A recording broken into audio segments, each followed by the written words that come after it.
What really happened with your host, Mike Rivero, because World War III is a really bad idea. Here is your host, Michael Rivero. And aloha, America. Welcome to our show today. It is Wednesday, May 8th, 2019, middle of the weekday, hump day, starting that long, slow glide down to Powhatan on Friday, and whatever insanity is going to be forthcoming then. So we have a lot to talk about today. The phone lines are open, 800-313-9443. Sam is in our control room, ready to answer the phone, put you on the air with your comments, questions, and opinions. And let's start off by talking about Iran, because it looks like Iran has really become rather fed up with U.S. behavior here. Iran is pulling back on some of their promises in that P5+1 agreement. Now, they're not in violation of the agreement to higher levels in 60 days unless Europe acts. And Tehran is refusing to dispose of excess heavy water. And what they're basically trying to do is say it is up to Europe to protect Iran from the U.S. sanctions, either by continuing to do trade with it, doing more trade with it. But basically, the U.S. is putting tremendous pressure on Iran, and Iran wants to keep the deal alive. The rest of the signatories want to keep the deal alive, but Iran is signaling they're not going to be able to continue to do so. And they're basically saying that Rouhani announced today that Iran will be suspending some of its commitments due to continued U.S. violation and a failure of European signatories to compensate for the damage done by Washington, which of course is going to basically play right into the Warhawks' agenda here. But it's important to coming on out and saying that this is obviously a response to this external pressure, that Iran is being provoked.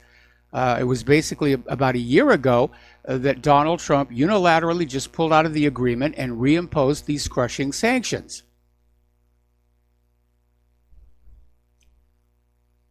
And Russian presidential spokesman Dmitry Peskov said, "We see the consequences of rash the accord." So Iran and Russia's foreign ministers are urging the Europeans to fulfill all their obligations for the JCPOA survival. The U.S. government has been arm-twisting Europe to pull out of the agreement, to stop doing business with Iran. And again, it's a provocation. Russia and China have fulfilled their obligations, but other countries, particularly on the European side, have failed to honor all of their commitments to the agreement.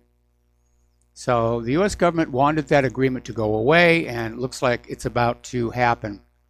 Trump has issued more sanctions on Iran in response to Tehran saying it was suspending some of its obligations.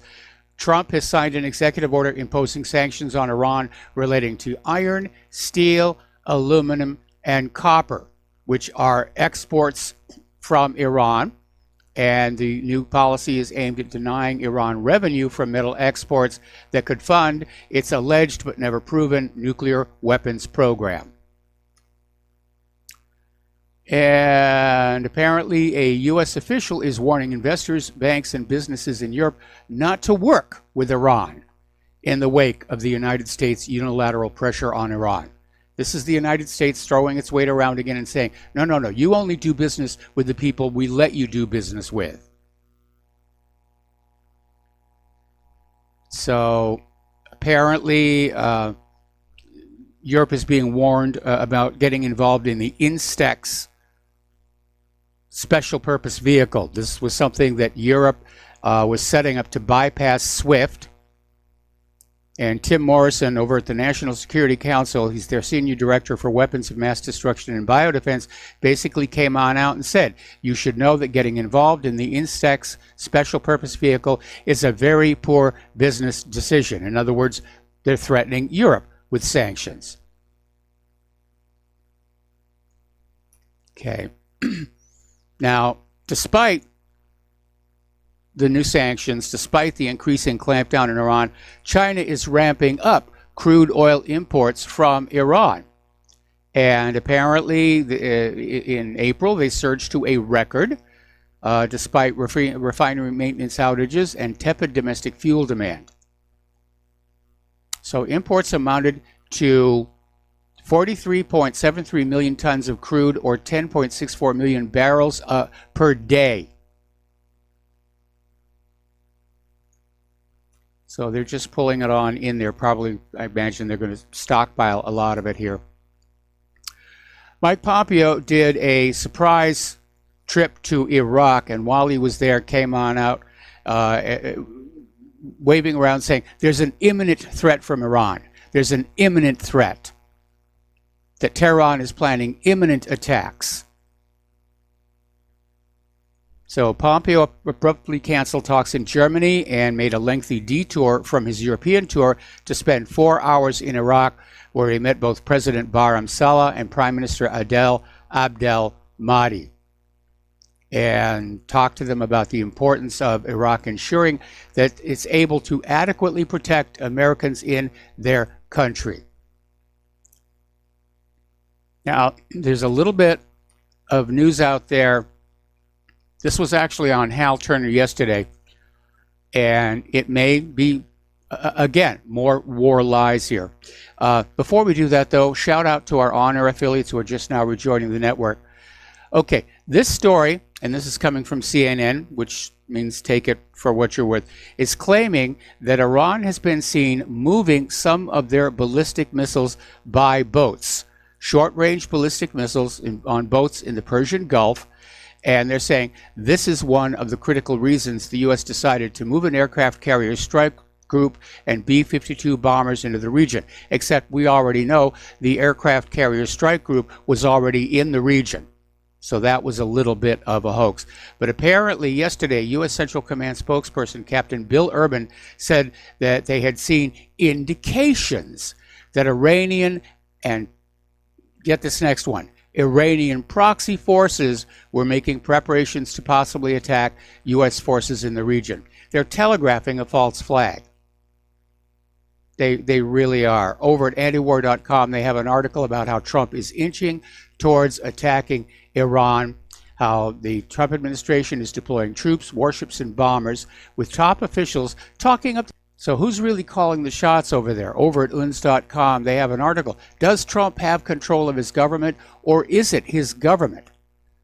And they're pointing out about how John Bolton, who's clearly Israel's agent here, has assembled a team consisting of himself, Prime Minister Benjamin Netanyahu, Emirati Crown Prince Mohammed bin Zayed, and Saudi ruler Mohammed bin Salman. These men are all Iran's worst enemies. And this article goes on to state the purpose of the team is to produce a false flag event that will provide an excuse for Washington to attack Iran. And the speculation is that Israel will shoot down an American aircraft or attack a U.S. Navy vessel, and Washington will have the prostitutes and correspondents blame it on Iran. In other words, a replay of so many of these things we've seen before. They're liking it to a revival of the Northwoods Project that the U.S. Joint Chiefs presented to President Kennedy in hopes of setting up a U.S. invasion of Cuba. Fortunately, that one was canceled. Over in Syria, militants fired another 12 reported, and that Western Hama, the Syrian Arab Army, had repelled a series of counterattacks by Hayat Tahrir al-Sham-led forces trying to keep control of all the positions captured in northwestern Hama. And apparently intense clashes took place near Tel Otman, where the SSA eliminated at least 5 militants. Now, despite this, the Syrian Arab Army has not been able to develop on its success and push further into the militant-held area. So apparently, clashes are still ongoing. Getting on back to Mike Pompeo and Iraq, when he was in there, he was making this declaration that he wants Iraq to be an independent nation, a sovereign independent nation not beholden to any country, except, of course, the United States. Now, the Iraqi media is reporting that U.S. Army helicopters were once again spotted dropping food and supplies to ISIS terrorists hiding in the Anbar Desert. And apparently they're very deep in the desert. It's very hard to reach where they are, except by air. And the Army helicopters are taking stuff into them. Apparently this is approved by the U.S. government. So this is not the first time U.S. helicopters have delivered aid to terrorists. The U.S. Army operates under an illegal coalition of similar evil countries, has been spotted delivering food and other aid to ISIS terrorists while the Iraqis were trying to clean their country from the terrorists in Saladin, Fallujah, Mosul, and Diyala. Okay. Yesterday we commented on this a little bit. There's an Israeli paper that claims to have the details of the still supposedly secret U.S. deal of the century for the Middle East. And it does suggest the creation of a Palestinian state on the Gaza Strip and some of the lands of the West Bank. The state will be called New Palestine. And the document doesn't specify the political structure of the new state, but indicates that democratic elections would be held within a year. Now, the Israeli settlements in the West Bank, the ones that Israel doesn't formally recognize, but shared by the status quo in handling, it's been reported in the Israeli media, is just a pretext for Israeli land grabs in the West Bank. Pretty clear that's what's going on over there. Over in Germany, as you know, Mike Pompeo was touring Europe, and he just canceled his visit to Germany in order to go down to Iraq. He was scheduled to speak with Chancellor Angela Merkel, and this cancellation prompted a Süddeutsche Zeitung journalist to basically say that German-American friendship is in shreds, and it's already time to start thinking about a strategy for the post-Trump era. And he pointed out there is a certain rudeness in the world of diplomacy, like missing important international meetings as foreign minister, and insolence, referring to Pompeo's announcement just hours before meeting Merkel. So that was a very undiplomatic thing to do.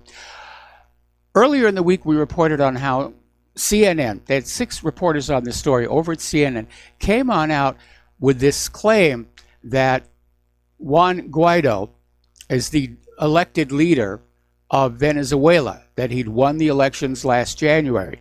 Except, of course, there were no elections last January, and Guaido certainly didn't win them. The last elections were last year. Maduro won. Guaido did not even run. But apparently that is the new piece of propaganda they're trying to feed to you, because Mike Pompeo came on out and repeated this same claim, that Juan Guaido is the duly elected leader of Venezuela. And he was speaking in London after his meeting with Jeremy Hunt, and Pompeo told reporters that Venezuelans had elected Guaido to lead them. Pompeo said the Venezuelan people have spoken through their constitutional mechanism. They put Juan Guaido as their interim president, and he's the duly elected leader there. Then followed up by saying Maduro is on borrowed time. Okay. All right. So the reality is, though, Guaido's popularity in Venezuela is dwindling. His poll numbers are going down. And he's had 2 attempts to call for a coup d'etat, both of which have failed. And so they're saying, where could he possibly go from here? Short of an outright U.S. invasion to put him on the throne, where does he go from here? All right, let's take a phone call here from Joe in California. Aloha, Joe. Welcome to the show. What's on your mind? Aloha, Mike. Watching on YouTube, and it's been a lot of interruptions these first few minutes. Yes. Mike, I want to talk to you about Iran and Iraq, but first on Venezuela, I heard Daniel McAdams say that Guaido is basically worth more to the U.S. dead than alive, so he better be careful. He better be wearing that extra protection. So it reminds me of that. Yep. So you better be careful. Mike, on Europe and Iran, it's a foregone conclusion. Europe's not going to adhere to this JCPOA. I mean, you talk about the pressure brought to bear by the U.S., but it's not just the U.S., it's those APEC-like organizations in Europe. They Yes. have them as well. So Friends of Israel, for example, in the UK. So it's a foregone conclusion. This deal is gone. We're on our way to war. It's just a matter of when. And lastly, I want to ask you, and maybe that gentleman Peter from California, who used to be in the military, could answer this question. You mentioned the U.S. helicopters seen in Iraq reported by Iraqi media dropping supplies to terrorists, ISIS in the Anbar region. Don't these guys in the military, unless they're all special forces, and they're the biggest scumbags in the world, they'll do anything, or maybe they're black, they're academy people, but don't these guys know that they're dropping supplies to terrorists? I mean, or will they just do anything for a paycheck? They're just following their orders, but you're right. These could very easily be special forces. Okay. Thank you, Mike. All right, thanks an awful lot. We're going to let you go. The phone lines are open. Getting on back to Venezuela, another whaler for Iranian terrorist regime to establish a safe haven for its terrorist proxies. And he said this in an address before the Council of the Americas. Boy, they are piling it up higher and deeper over there in Washington, D.C. Now, a lot of people are looking at Venezuela and saying that this is about the oil. It's about the oil reserves, the currency that the oil is sold in. But there's another player out there, and it turns out that is Monsanto. Because while numerous other Latin American nations have become a free-for-all for the biotech company, Venezuela has been one of the few countries to fight Monsanto and other international agrochemical giants and win. So the U.S.-backed Venezuelan opposition has been working to basically undo all of that. And so Monsanto is in there as well. We got to take a break here for commercials, and we'll be right back. And aloha, America. Welcome back to our show. And yes, once again, RBN is asking for your help. And the postal address to send a check, money order, or if you prefer anonymity, cash, is Republic Broadcasting Network, 2251 Double Creek Drive, number 302, Round Rock, Texas, 78664. The phone number where you can do a credit or debit card donation or pledge to be a recurring subscriber is 800-724-2719, extension 1 during business hours, extension 3 at all other times. And again, for those of you who have been donating, our sincerest heartfelt gratitude because you are making a difference and you're making it possible for us to continue. Okay, so getting on back to the news here. Interesting little article that came out of Investment Watch blog. Apparently Russia and China are building and reopening over 455 bases along their north coastal areas bordering the Arctic Circle. It looks like the Arctic is going to be big business in the very near future. And this, of course, has prompted Mike Pompeo to basically come on out there and say, you shouldn't do this. And this has prompted a lot of people to say that with the exception of Alaska, the United States isn't really an Arctic nation compared to places like Russia, Canada, and Denmark. So from a geopolitical standpoint, Pompeo is trying to basically stick the U.S. nose into an area where it doesn't really have a legitimate reason to Washington are jointly pursuing, pointing out that it's aimed at restraining China and even the greater Eurasia by creating these military unions between countries. And this strong statement issued by the Sri Lankan ambassador to Russia might also have been intended to alter the dynamics of his country's ongoing deep state civil war. That North Korea's newest missile bears a strike, and it appears superficially to be nearly miles away. And such a system has the potential to challenge missile defenses in South Korea and further escalate tensions in the region.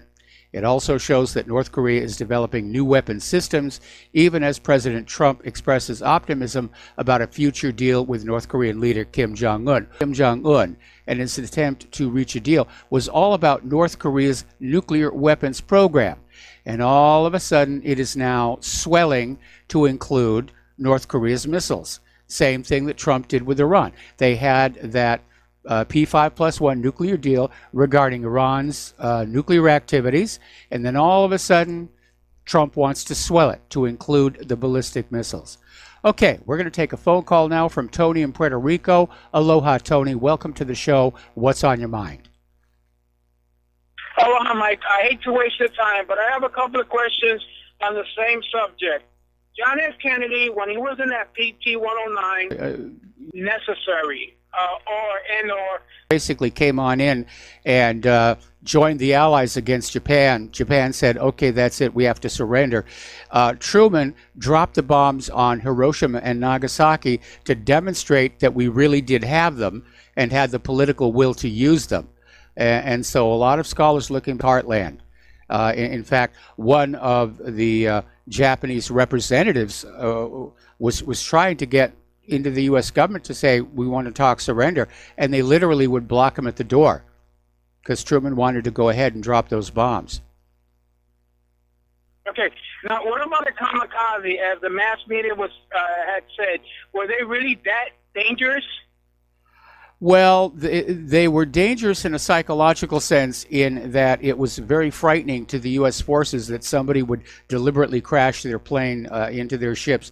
But overall, they turned out not to be all that effective. It was kind of an act of desperation by Japan.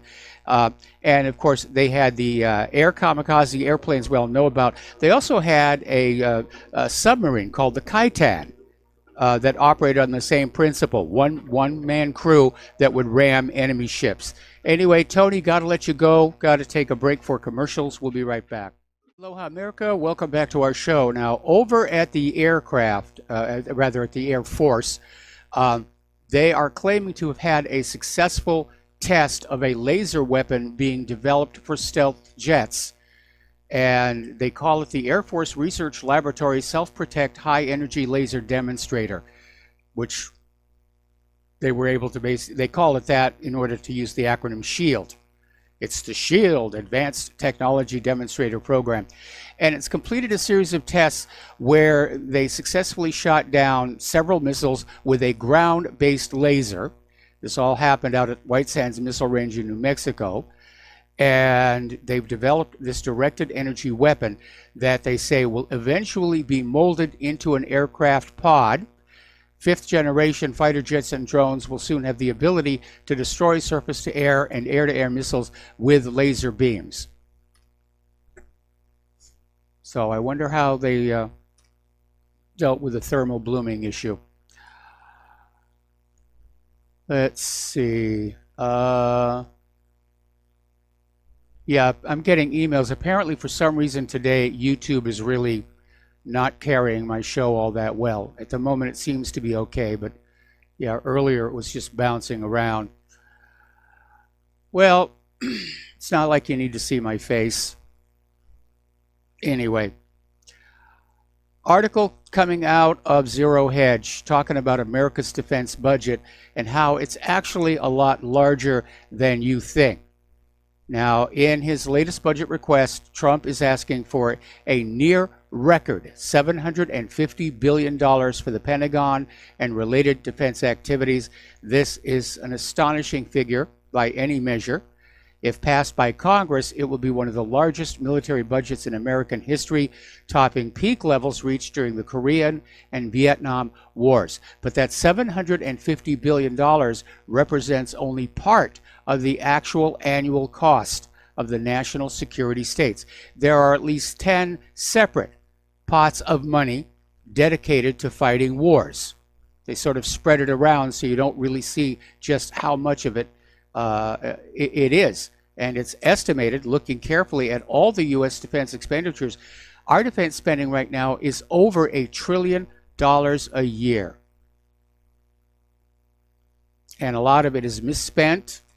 A lot of it goes to pork barrel projects. A lot of it simply vanished.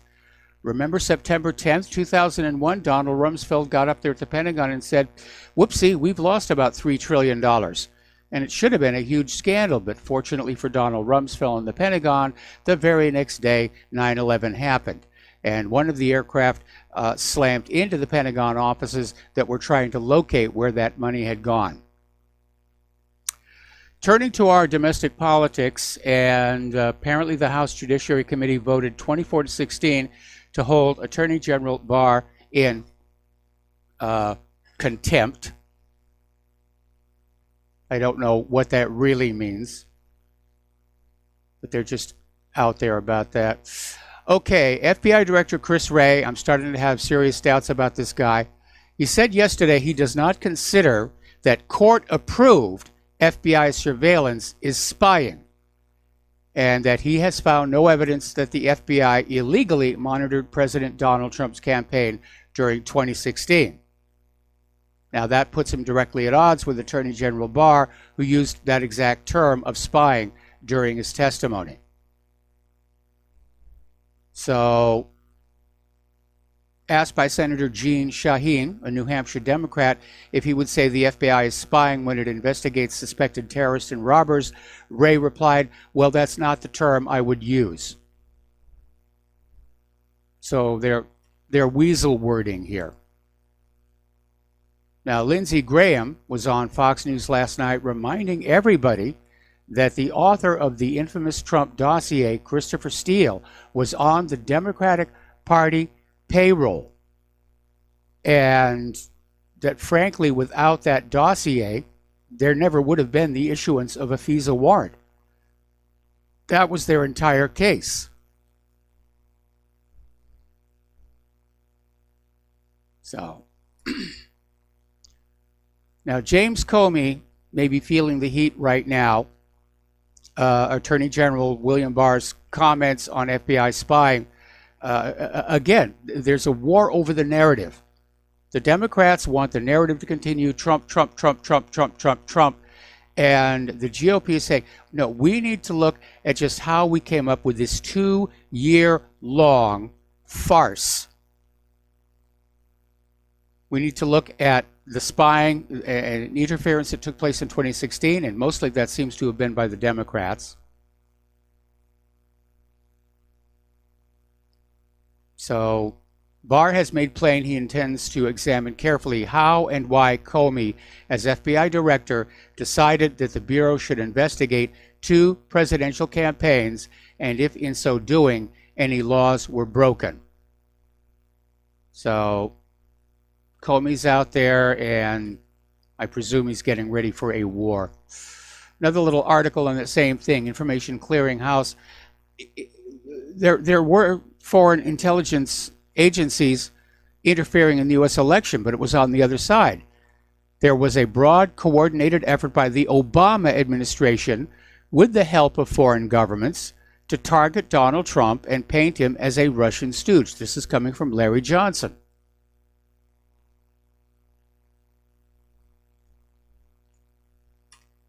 Okay. Righty. Mitch McConnell was out there saying that the outrage industrial complex, there's a new one, is still grieving over the fact that Mueller did not find Trump-Russia collusion. And they're still out there screaming about it. They're trying to extend the Russian investigation, saying, well, let's look at obstruction. Let's look at this. Let's look at that. And McConnell declared the special counsel's finding is clear. The case is closed. And it really is. Now, one bad move that Trump just made is he is exerting executive privilege over the unredacted Mueller report.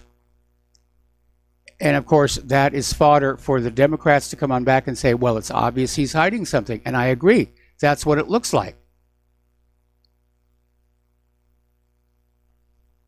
So that was not a well-considered move. All right, Representative Al Green from Texas, one of the first lawmakers who called for Trump's impeachment, is expressing his fears that if Democrats don't pursue impeachment, Trump will get reelected.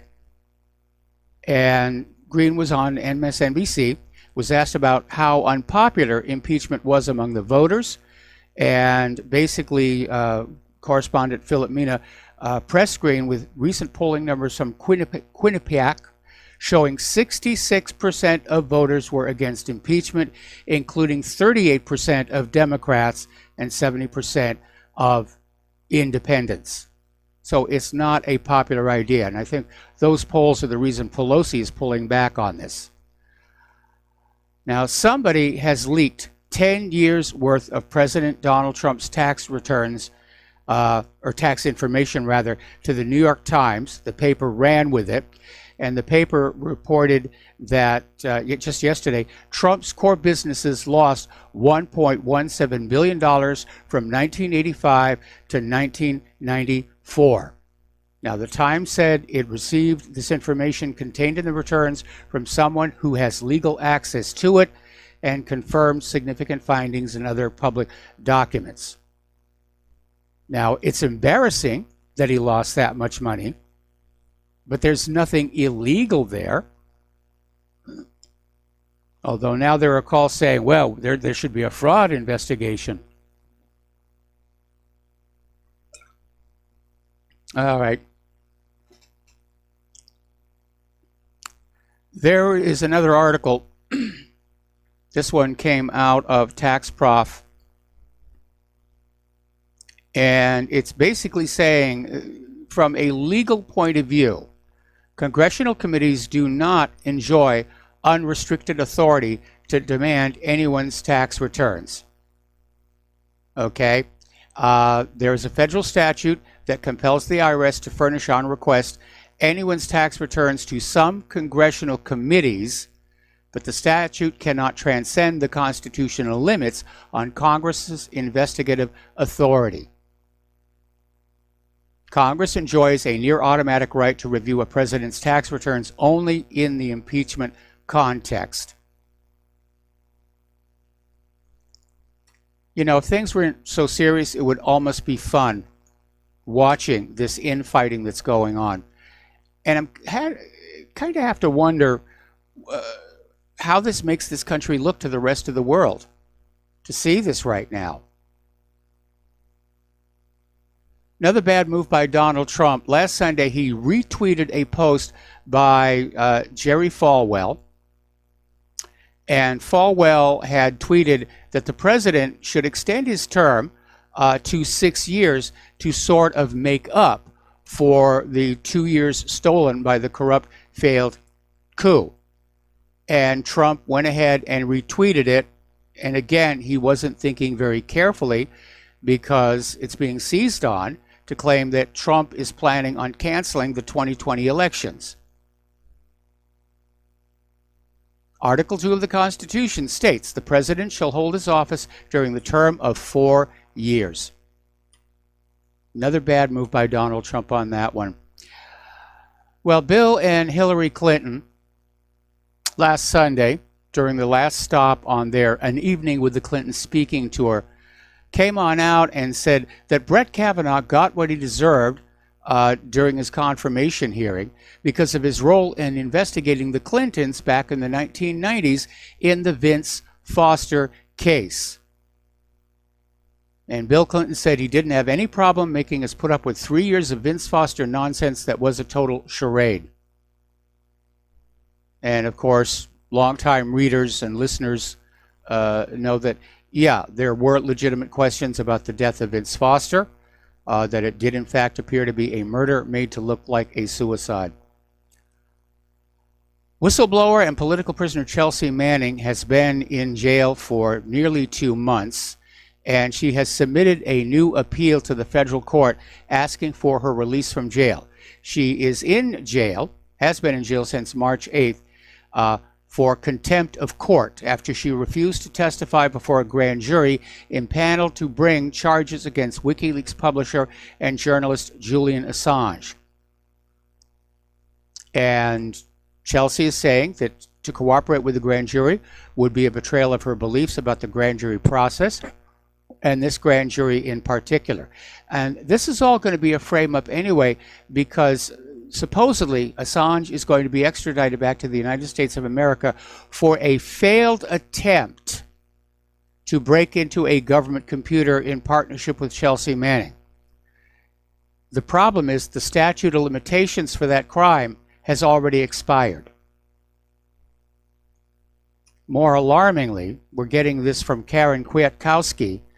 There are reports that Julian Assange is being force-fed psychotropic drugs in Belmarsh Prison.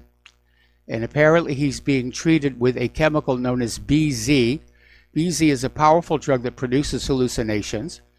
And I think the obvious reason there is when Assange comes back to the United States of America, they want him in a mental condition where even if he comes on out and says, Seth Rich was the leak, they can say, oh, he's hallucinating. His mind is gone. His mind is broken. We broke it. All right, let's talk about the economic news. For most of the day, it looked like the stock markets were going to at least start to recover from the losses they suffered yesterday. But right at the close of the market, everything fell off a cliff. The Dow, I think, is 2 points in the green. NASDAQ and S&P are down in the red. And it's prompting people to ask, if the stock market is falling this much already, what is going to happen if there is no trade deal with China by Friday? And there may well not be. China's very angry at Trump's announced new tariffs. China's very angry at U.S. warships sailing in the Taiwan Straits in the South China Sea. It's a very heavy-handed foreign policy to be out there swinging your sabers at the other guy at the same time you want preferential trade treatment. I think China probably is thinking that maybe the U.S. market isn't that attractive anymore. Okay. Everybody's speechifying in the wake of Attorney General Barr's contempt ruling. And the committee chairman, Gerald Nadler, is out there saying, we're in a constitutional crisis. And we may have been for quite some time. Okay, DoubleLine Capital's Jeff Gundlach, in an interview with CNBC's Scott Warner, warns that the bear market is just getting started, and he is predicting there's better than a 50% chance that the trade talks will in fact collapse. And he also said there are other risks posed by the surging U.S. debt. Over at Shadow Stats, their John Williams came on out in an interview on USA Watchdog saying the real U.S. unemployment rate is 21.2%. That is close to what it was during the Depression of the 1930s. And he came on out and said basically the economy is tanking. And I'll contend it already has. We've not seen it in the GDP reporting. But the ultimate thing here is you have a collapse in the dollar.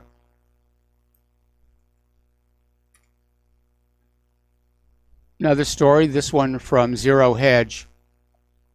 And they're talking about how the CPB, Netherlands Bureau for Economic Policy Analysis, world trade volume fell 1.8% in the 3 months to January compared to the preceding 3 months.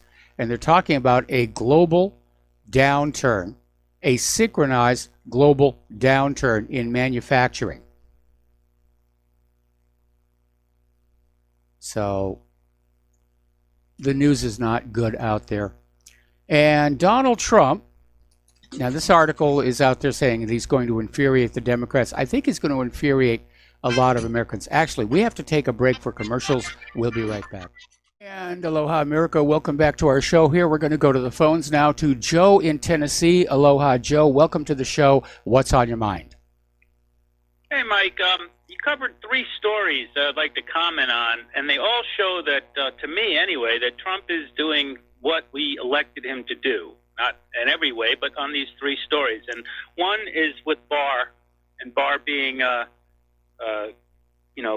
get contempt by the Congress. I'm happy about this. I want to see a fight between the deep state and the Attorney General. and the president. I want to see them go out. It tells me that the Congress and the Clintons behind the Democratic Party, they're all scared to death of Barr and where these investigations are going to go. This is a preemptive slander. That's all it is. Yes. And it's obvious. I mean, he didn't do anything wrong. He's not releasing grand jury material. Well, that's against the law. So on its face, it's ridiculous. Anybody with any ability to reason on their own knows it. And the only reason they're doing it is so they can say, oh, the man that the Congress found in contempt is indicting Hillary Clinton. The other story I'd like to comment on is Germany, and I think it's good that the Germans are angry at us. The Germans are a big CIA-controlled deep state colony. They run the EU. They brought immigrants into Europe. They're destroying Europe through Angela Merkel. They're corporatists. And, I'm glad to see that they're angry at Trump and the U.S. administration. That's a good thing. I hope Europe collapses, and I hope Germany, they've been eating our lunch on trade and taking advantage of the fact that they don't have to pay any military or they pay very little for their defense appropriations compared to the Americans. So I'm glad to see that. And the third issue is the Chinese. I'm really glad Trump was elected to go to have a trade war with the Chinese. He was elected to bring steel back to this country and to help bring manufacturing. If the Chinese are mad, then good. That means that Trump, in my view, is playing hardball. He's not rolling over like the Wall Street corporatists would, selling out all our industries to China, like the Clintons and the Obamas and the Bushes. So yeah, I'm all three of these stories are pleasing to me, and of course, there are things that Trump hasn't done that he promised. But on these three stories that you brought up earlier, I'm all for the way they're playing out. And I think that if the Chinese don't like our Navy, sailing our boats through international waters, that's tough. You know what? I mean, those ships have a right to go through the Taiwan Strait. That's first of all, let's back off. Some of those waters are in dispute. China is saying they're not international waters, they're territorial. But my point about the way Trump approached the trade negotiations with China is at the same time that you are sitting down and trying to negotiate a favorable trade agreement to rebalance trade between the two nations, you don't go on out and do things that are going to deliberately antagonize your opposite party. And that was where it really didn't seem to make a lot of sense to me. Well, yeah, but I mean, there's certain principles that we've always stood for as a nation, and that is the freedom of the seas. I mean, the Chinese can build an island somewhere and then claim it. Well, if it's international waters, and it has been for, thousands of years, that's too bad on the Chinese. I mean, they claim islands. They're building islands near the Philippines. But I'm just saying the timing. The timing was rather poor. I get you right. But, at the same time, I think Trump likes the chaos theory and the tension theory of negotiation. Okay, well, Joe, I'm going to have to let you go here. We got to take a break for station identification, and we'll be right back.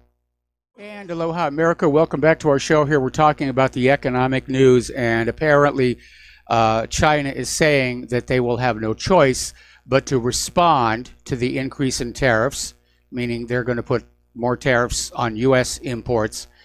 This thing could easily spin out of control. And as I was explaining to Joe, the issue is not whether or not who owns that water and who has a right to go there. It's basically that when you're trying to negotiate with another country over the economy, you don't annoy them at the same time. You get the economy all settled down, then you go back and say, all right, now that that's done, let's talk about what's going on in the South China Sea. But it was a very reckless and heavy-handed thing to be doing.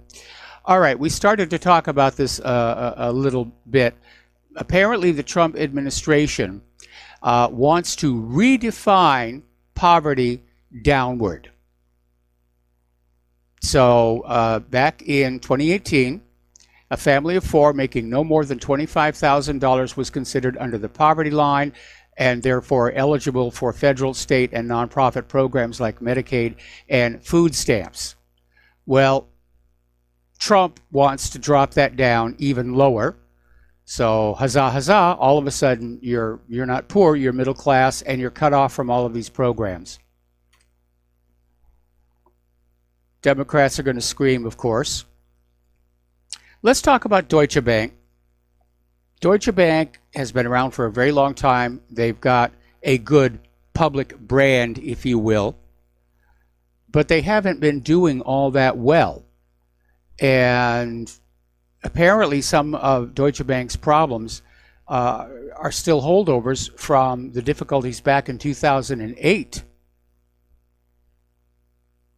And a lot of experts are looking at Europe and saying they're really not bringing their banks into line. They're really not cleaning up the mess. Of course, the same thing could be said about here in the United States of America with all of our deregulation and the economy running out of control. Okay, another little article. This one is out of Zero Hedge. Apparently, there's, of course, been this crypto surge over in China, and the reason for it may be that Chinese banks are quietly running out of dollars. And apparently, authorities in China have begun soft capital controls on foreign currency withdrawals. By the way, there's been another breach, and $40 million in Bitcoin cryptocurrency has been stolen. It's amazing here. Story coming out of the Real News talking about the Russia-China alignment challenges U.S. hegemony. And again, they're trying to put the blame on Russia and China. But the United States is an empire in decline. It's losing influence around the world, politically, economically, and all Russia and China are doing, they're stepping in to fill the vacuum. So this article is saying foreign policy is not focused on the United States. It's focused westwards toward Central Asia and Europe as part of the One Belt, One Road initiative. And that's absolutely what China is trying to do. I think that China's going to write off the United States. They're going to write off this hemisphere. When they get that One Belt, One Road system up and running, there's going to be an incredible amount of commerce between the Far East and Europe. Probably down into Africa as well at some point. It's literally going to change global commerce. That's one reason why the United States is so upset. Okay, we're going to take a phone call now from Da in Illinois. Aloha. Welcome to the show. What's on your mind? Hi, yeah, this is Dan. Did you see a story about Israel sending 1,000 soldiers to Honduras to train troops, police, on border protection? Yes, I did, and I put it up at whatreallyhappened.com. I wasn't going to talk about it here on the radio show, but I think this is like the first time Israel has sent that many of its own troops to a foreign country. Well, it says here, this would be the second time Honduras allowed foreign military personnel and the first time in Israel's history to send troops abroad. Okay. Yeah. To train troops for border protection, stop migrants fleeing to U.S., especially children, and fight drug trafficking, investigation, and counterterrorism will be offered as well. Okay, I didn't know if you had seen that or not. Yeah, I did see that, and it certainly sounds good, and I'm certain that a lot of people would like to see the migrant hordes from Honduras get slowed down a little bit. But the question is, how long are those Israeli troops going to remain there, and are they being pre-positioned for some other purpose? Getting on back to the economic news. Well, actually, let's do our shout out to our on-air affiliates who just now rejoining our network. Apparently, Russia has had a problem with the giant Druzhba pipeline. This is the main delivery line for multiple European Union countries, especially impacting Belarus, Poland, and Germany. Now, Russia is Germany's largest energy supplier, and this blockage is going to turn into a financial disaster. There's an estimated 37 million barrels of contaminated crude oil accumulating in the pipelines spanning from Belarus to Ukraine to Hungary. Now, this is not a technical disaster. Apparently, this was done intentional. They're saying it was the result of organized crime and an attempt to cover up mass theft on the part of the oil executives. 4 people have been arrested. Okay. Getting on down to Great Britain. A Tory grassroots revolt has been threatened on June 15th if the Prime Minister does not set out specifics as to when she will leave Downing Street.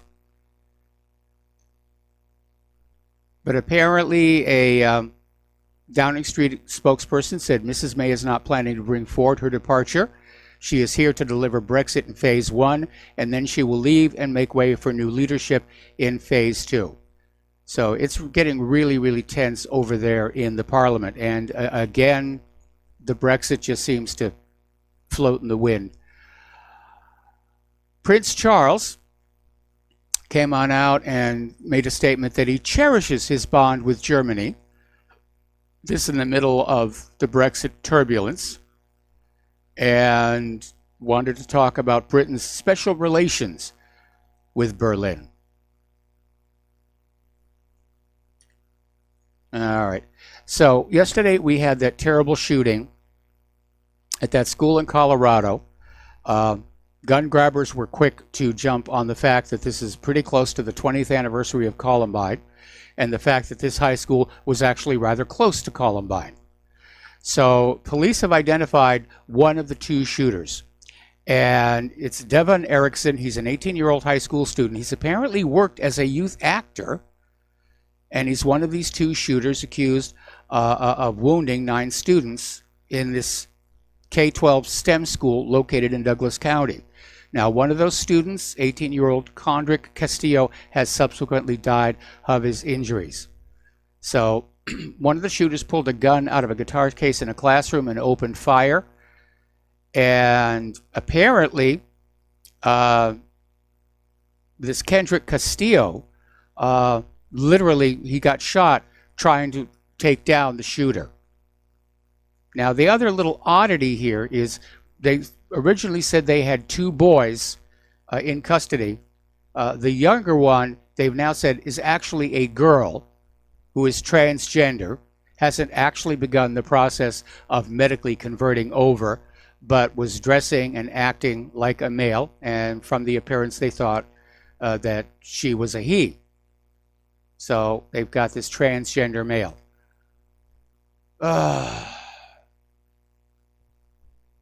So how does this happen? Apparently, one of the motives that has been put on out there is that the transgender girl had been the subject of a lot of bullying and teasing. All right, we're going to take a phone call now from Dustin in New Jersey. Aloha, Dustin. Welcome to the show. What's on your mind? Another sign of a decadent, declining country. I would absolutely agree. I mean, when did Sticks and Stones Won't Break My Bones stop being relevant? Yeah, but Mike, you look at what's going on in Washington. That's the fish rots from the head down. That's our supposed leadership. These are the people that are supposed to be leading us. They're all losers. I mean, but look at how it affects everybody here. You know, I mean. I'm still waiting, Mike. I'm still waiting for the wall to be built. I'm still waiting for the infrastructure thing to go on. Like I said over and over, there's nothing being done. It's just rotting away. Yep. You know. And Mike Pompeo, when he made that speech about the Arctic, did you listen to his whole speech? Because he mentioned at the one part of he basically said that's to connect the Silk Road, the new Silk Road. He said that. Like, he actually came out and said that, you know, the Belt and the Road is the new Silk Road. Yes. So that's part, but so they know, like, our government knows we're in decline. Like, they know we can't stop this, folks. You know, no, we can't. It'd be the World War. It'd be, you know, it's over. You know, you just can't stop this process. I was just seeing that they did a deal with the Philippines or something, the Chinese with the Belt in the Road now, or Malaysia or something. I mean, it's Italy, Greece also signed up now. I mean, Italy's in the heart of Europe. Yes. No? But do you see the United States going there and building infrastructure? Well, At all? Like our not at all. The problem is the Chinese concept was absolutely brilliant. You know, a secure, you know, wave-proof, if you will, transit corridor connecting the Far East with Europe. And that was what made the original Silk Road so influential. It's just bringing that trade across.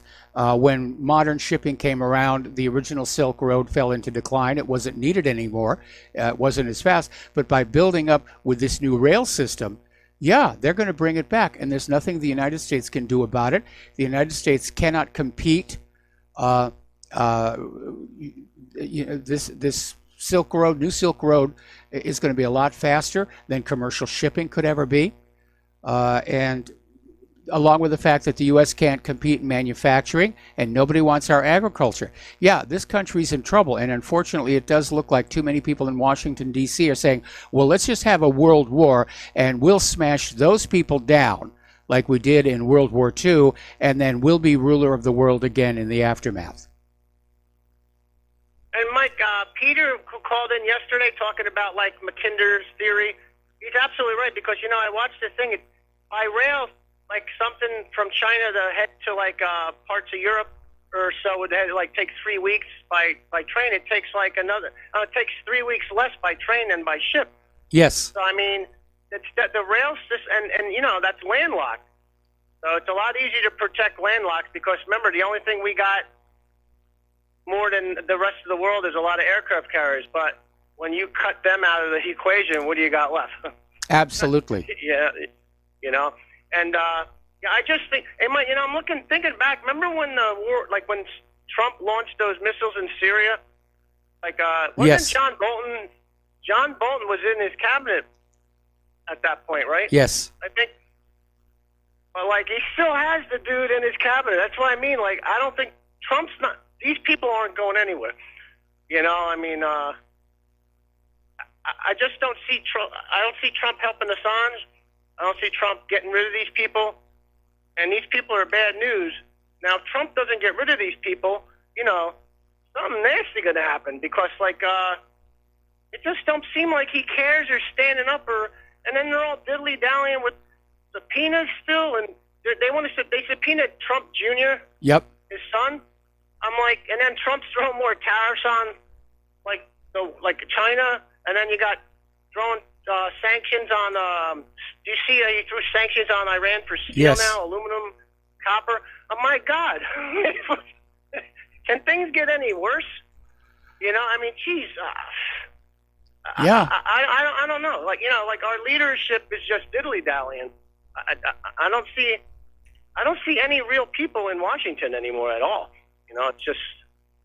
Yeah, they all seem to be sociopaths, but again, they're relying on history, because every time the United States government has gotten the economy into this much of a mess, they get out by getting involved in a world war. Crash of 1907, get out of it with World War I. Crash of 1929, get out of it with World War II. Crash of 2008, and we're already in a world war. I mean, let's stop, you know, being fuzzy about it. When you look at how many military actions the United States is engaged in around the globe right now, even the Nazis didn't reach that far with their military adventurism. So, yeah, this is World War III. Welcome to World War III, and, you know, have a program. And, you know, I hate calling in bashing on Trump all the time, because, like I said, I voted for the dude, but I'm not the president of the United States. I voted for somebody who ran a campaign saying he was going to, you know, do this and do that and not get involved in this or that. But, Mike, you know, I don't know if you talked about it, he put somebody in charge of the EPA who said there's lots of, like, Roundup is like, doesn't cause cancer. Did you see that? Yeah, I saw that. And also the FDA has come on out and said they're going to reapprove it. Well, I mean, how can anybody tell me he's on our side? He's not. You know, He's on at the this side point. of big business. Yeah. All right, Mike. Have a good show. All right, thanks an awful lot, and we're going to let you go. The phone lines are now open. And getting on back to the news here. Okay, over in Poland,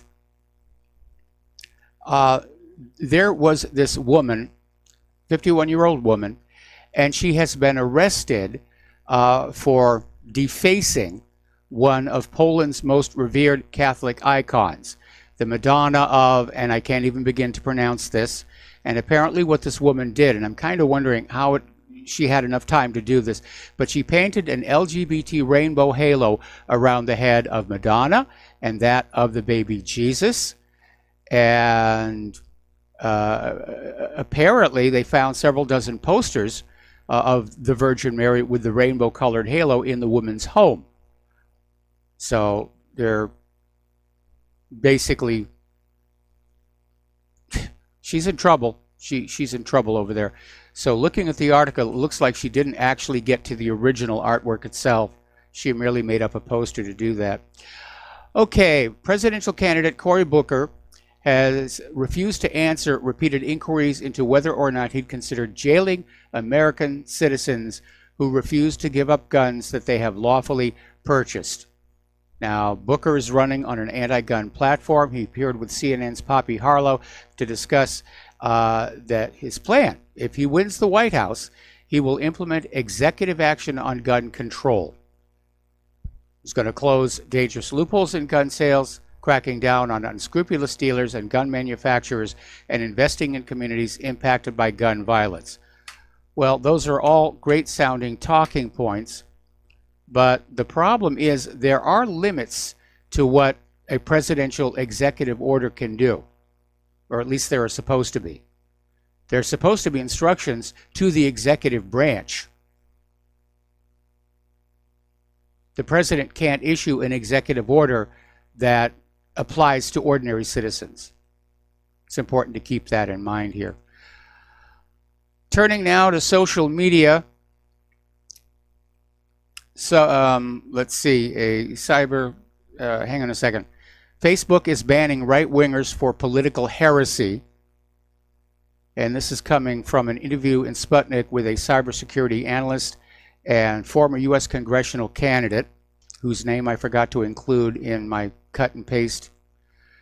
Now, back on the 3rd of May, Trump did direct criticism at tech giants in Silicon Valley for banning right-wing users and media pundits. Okay, we got to take a break for commercials, and we'll be right back. And aloha, America. Welcome back to our show here. We're talking about social media and how it's just open censorship. They're not even trying to hide it. And apparently, Twitter just suspended a slew of pro-Trump accounts, including the MAGAphobia account, which was set up by commentator Jack Posobiec to track violence against Trump supporters. So the MAGAphobia account had defined the word as an irrational, unfounded fear of Donald Trump or his supporters. I guess they or bigotry toward those who voted for him. And there was a lot of violence. Okay, we're going to take a phone call. Sherry in Texas. Aloha, Sherry. Welcome to the show. What's on your mind? Hi, Mike. Yeah, Trump. What's on my mind is when you said about him lowering the poverty level. Yes. And that really struck a chord with me because I want more of our handouts and less of Washington handouts, because Washington gives to the. This is sort of a Apostle Thomas view.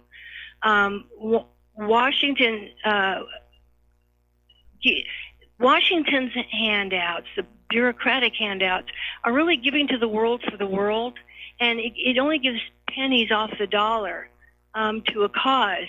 But I think as volunteers, we can give to spirit for spirit. In other words, we're giving from the heart, and we can do more of that if they won't tie our hands, and so we can give that way. I know food pantries can work really well now. There needs to be a program for milk, eggs, dairy products, because that's that's not something you're going to find at a food pantry. Those are things that mothers need for their children. Yes. And things like that. But there's a lot of things like our HEB here in Texas is giving now day-old things, stuff that's getting close to expiring. Yep. They're bringing them to the centers, and oh my gosh, it's fabulous. And that whole thing started with the Episcopal Church, with the good Gillespie family here at the Episcopal Church, and we went all around and we introduced the town to it.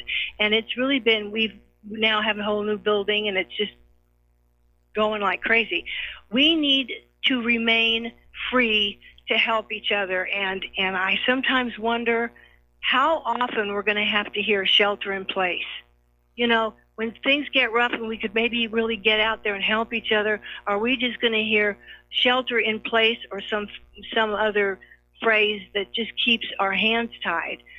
We really need to be, I really think, you know, I'm living on, I saved up money, but it is getting spent, and I find there's a lot of ways to be frugal, and I think we should, these handouts, Washington handouts are not expeditious. They're not a good idea, and I want us to remain free to help each other as much as possible, because we have a lot of good programs here. We have free counseling. Oh gosh, I have a whole list. I don't have in front of me. If I can cut in on here, I mean, right now our post office right here on Oahu, they're running a program where they put these little plastic collection bags in your mailbox, and then at the end of the week there's going to be a pickup, so that people can look through their pantry and find stuff that's close to the ex-date and load it in there to be taken off to deal with some of the homeless and hungry here. But you need to understand the reason so many people are homeless and hungry in this country is because the government is simply taking too much away from the citizens and not sending it back. It's being spent on the wars, it's being spent on Israel, it's being spent on other foreign governments to buy their cooperation. And our original Constitution actually had a ban on non-apportioned taxation. In other words, if the government taxes from you, it had to spend back to that state in the same amount. And we don't have that anymore. I understand that, but I know when they get their stuff from the government, they're not going to be as well. You know, I mean, well, it depends on what you give to a pantry, but I'm worried about people's health, and I just think I think volunteerism, when things come out of our gardens like they used to when we had good, strong gardens going, and we gave a whole bunch to the food pantry every summer. There'd be after the farmers market. Yep. I was part of a crew that would collect up everything that the a vendor, I want to say vendors, but they're the local farmers. Yeah. Wanted to give, didn't want to take back, and it all poured into the food pantry. And this is good food. This is good food from people's gardens. This is the sort of thing I think now, see, things have changed so much.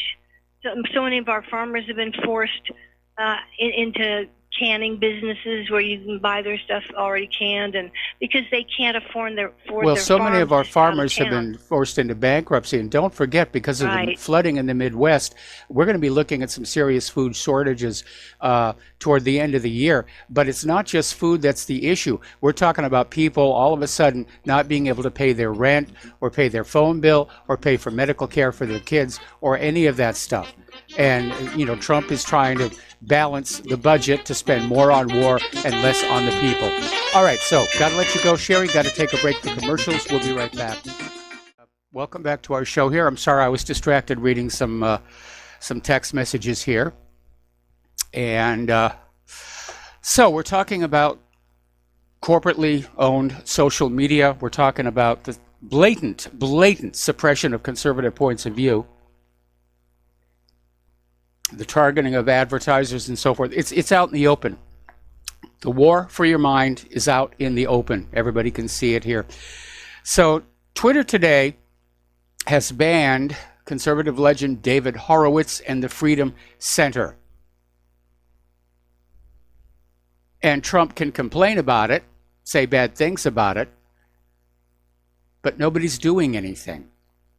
Especially the Republicans. The Republicans need to understand this is all going to affect them in the coming elections. It already did back in the 2018 midterms. It's amazing here. Over in Baltimore, like they didn't have enough problems already, City Hall government servers have been infected by a ransomware virus. And government officials are saying it's spreading through their network. So Mayor Jack Young released a statement saying that Baltimore City core essential services are still operational, but it has been determined that the city's network has been infected with a ransomware virus. City employees are working diligently to determine the source and extent of the infection. At this time, we have seen no evidence that any personal data has left the system. Well, of course, that's not what ransomware does. So out of an abundance of precaution, the city has shut down the majority of its servers. Will provide updates as soon as information becomes available. All right.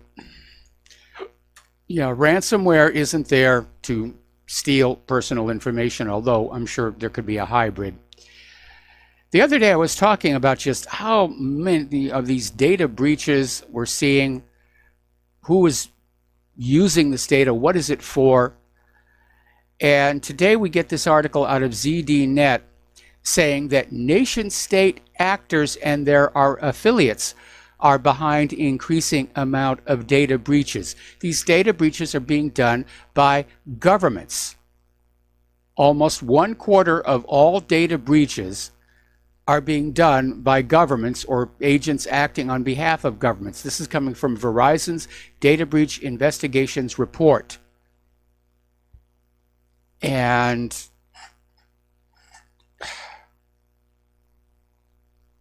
it's a bad thing.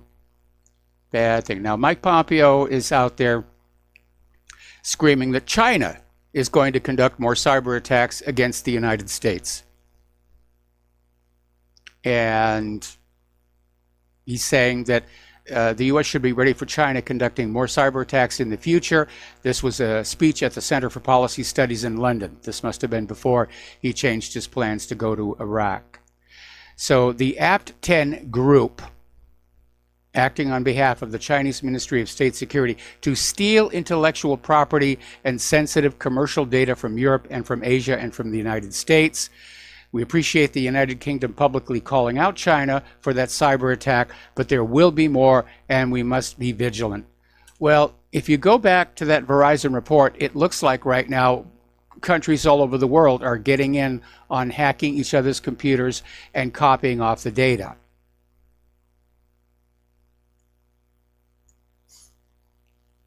So apparently, U.S.-based cybersecurity firm FireEye claimed in March that the Apt 40 hacking group conducted a cyber espionage operation targeting crucial technologies to bolster China's Navy. All right. Now, it's a little alarming here. Apple and Google have pulled 3 dating apps from their online stores when it was revealed they allowed children as young as 12 to create profiles. And Apple and Google got warnings from the FTC. And according to this letter, which also went to Ukraine-based Wildek LLC, which owns the apps, the trio of dating apps allowed children as young as 12 to participate in the service and communicate with adults. And even more alarming, the organization says they were able to identify and confirm children within the service using a built-in age filter that allows the users to search by age. And apparently, Wildek's dating apps were used by potential predators to find victims. Well, whatever happened to just hanging out with the people you meet at school? And what is a 12-year-old doing with a dating app anyway? And I still cannot get my mind around this idea of adults having sex with children. I don't get it. I don't think I ever will. I don't want to get it. I just think it's disgusting. Over at Samsung, they've run into a little bit of snag over the Galaxy Fold. This is their new little high-end $2,000 cell phone that unfolds into a mini tablet. And apparently they've run into trouble because they've sent out early review units for evaluation, and apparently they're breaking. So Samsung is going to cancel all Galaxy Fold pre-orders if they can't find a fix by May 31st, and if customers don't confirm they still want it despite the delay. Now, the Galaxy Fold was supposed to be released on April 26th, but they weren't able to because of the breakage problems. Now, this is a little Orwellian.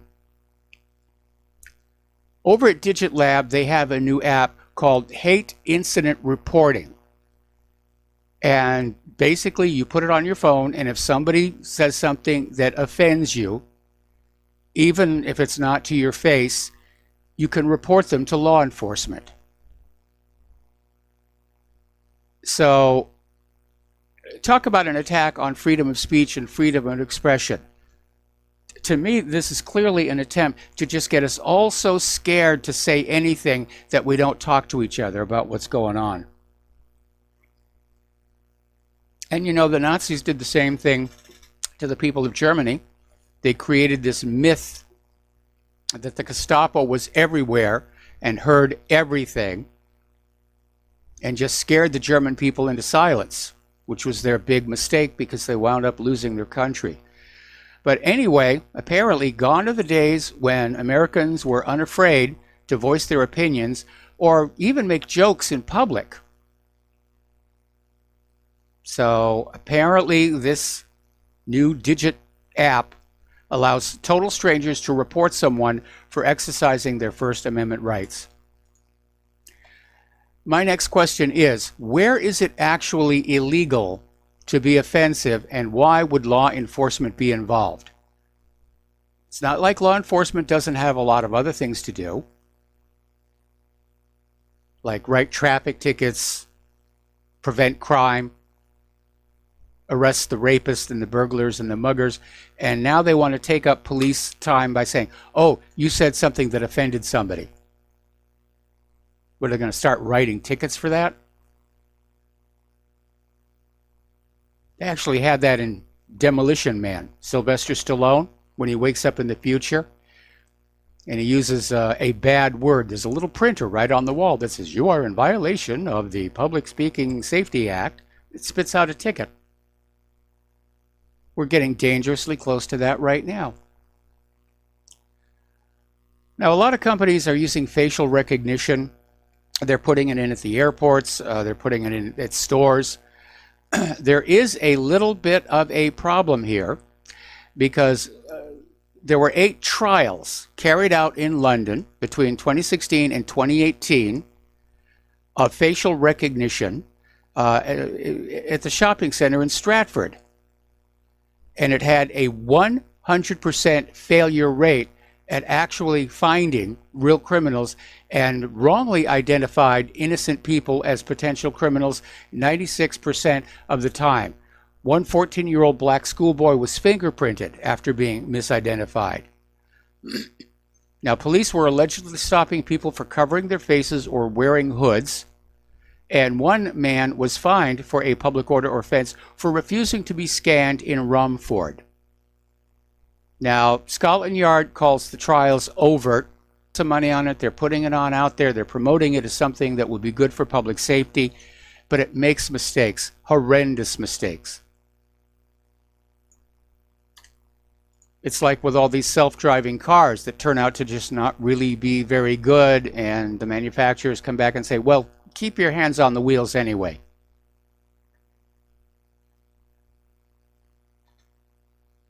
You look at so many things that are being sold into the marketplace that aren't tested, aren't safe, vaccines being one of them. And it looks like it's a symptom of American corporations just trying to make as much money as they can, as quickly as they can, because yes, they understand things are about to get ugly. Between an economic crash and a potential world war. Well, it's not potential. We're in the world war already. Over at CNN, who have only sort of slyly apologized for that goof about Venezuela having elections last January. They were having a discussion on primetime with Chris Cuomo on Monday, and they were talking about the legality of a state-level fetal heartbeat bill. Now, this is basically a bill that says once you can detect the heartbeat of the fetus, you cannot have an abortion. And CNN contributor and New York City Democratic politician Christine Quinn came on out and said, well, when a woman is pregnant, that is not a human being inside her.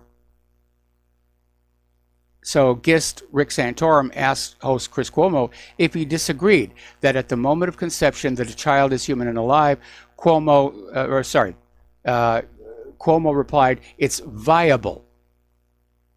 When Santorum asked, is it biologically a human life, Quinn shouted out, no, it is not. And again, I don't understand this contradiction where the Democrats are out there pushing abortion all over the place, pushing depopulation, Planned Parenthood. At the same time, they've opened the borders and are flooding immigrants into this country. They're literally remanufacturing the population of this nation. What they want. Now, there was recently a movie called Captain Marvel. It's one of Marvel's female superheroes. And you would presume that feminist social justice warriors would be very happy about that. But no, you're not. And apparently Brie Larson, who played Captain Marvel in the movie, she's known for being a social justice warrior. And she's now facing calls to resign her role, which is, of course, her most lucrative acting gig to date. And social justice warriors are demanding that she be replaced by a gay woman of color. So, identity politics. See what happens with that. I don't know how the latest Avengers is doing. I know they had a killer opening weekend, but I don't know if it's holding up. Over in Arizona, they're seeing a surge of hepatitis A cases, mostly in the Tucson area, but also Metro Phoenix. And it began in November. Cases have continued to rise despite efforts to step up vaccinations. The Arizona Republic reports the outbreak could take months to rein in. Well, we know that one of the major sources of hepatitis A is the homeless population, especially out in California. They got infected, they're spreading it around to each other. And where did it come from for the homeless population? We know that people are coming across that southern border carrying all kinds of diseases, including Hep A. They're not being quarantined, they're not being checked. Even in the heyday of immigration back during the Ellis Island Statue of Liberty, the immigrants coming in from Europe had to go into a quarantine to make sure they weren't sick before they were released onto the mainland. If you look at Ellis Island in Google Earth, you can see the quarantine buildings are still there. Today, no, absolutely not. Wide open border. Immigrants are coming across, drugs are coming across, who knows what diseases are coming across. It is an absolute disaster. By the way, an update on Attorney General William Barr. His contempt of Congress is a civil citation, not criminal. So at this point, it's not going to go anywhere. I think it was just grandstanding by the Democrats. They wanted that report. He was not legally obligated to give it to them. And so they fined him in contempt of Congress and wagged their fingers at him collectively. Okay. I'm looking at all these ads here for like the Klobuchar Town Hall. And it is amazing. This is only May of 2019, and already we're in full-bore campaign season. I think probably most American voters are just going to be sick and tired of this stuff by the time the election rolls around. I remember back in 2016, I was saying exactly the same thing. I'm tired of watching this stuff. Is there nothing else going on in the world? other than this politician standing up and making another speech. Okay. The FDA, as you will recall from, I think it was yesterday, has reapproved or recommended reapproving glyphosate for use in the American marketplace and I guess around the world. And it's proof once again that the FDA is on the side of the corporations because there's considerable evidence glyphosate is a dangerous, dangerous chemical. But the FDA said, nope, we're okay with it. When we get back from this commercial break, we'll tell you about another chemical the FDA has said is okay. And aloha, America. Welcome back to our show. And the FDA has just approved a new vaccine to prevent dengue fever. It's called Dengvaxia. They're aimed at Puerto Rico and other U.S. territories where dengue is a problem. But the vaccine has a very, very dark and deadly history because they were using this exact same vaccine over in the Philippines. It harmed 100,000 children. It actually killed some of them. There were lawsuits all over the place. And basically, experts are saying this actually increases the risk of a severe condition. Apparently, children who receive the vaccine, if they get dengue after getting the vaccine, which tells you the vaccine isn't working, it can actually make it worse. So apparently there were articles in the New England Journal of Medicine, and Dr. Scott Halstead, who studied dengue for more than 50 years with the U.S. military, and he said, looking at the vaccine safety data, he said, there's clearly a problem here. You know, for many of those children, the vaccine didn't seem to work. And he said when those kids caught dengue after being vaccinated, the vaccine appeared to worsen the disease in some instances.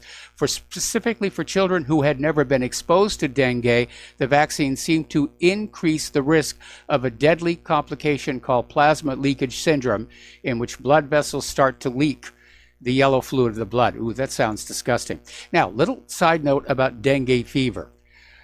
It's another case of having an illness that may not be as bad as the vaccine, because most people who get dengue fever never develop any symptoms. They don't even know they have it.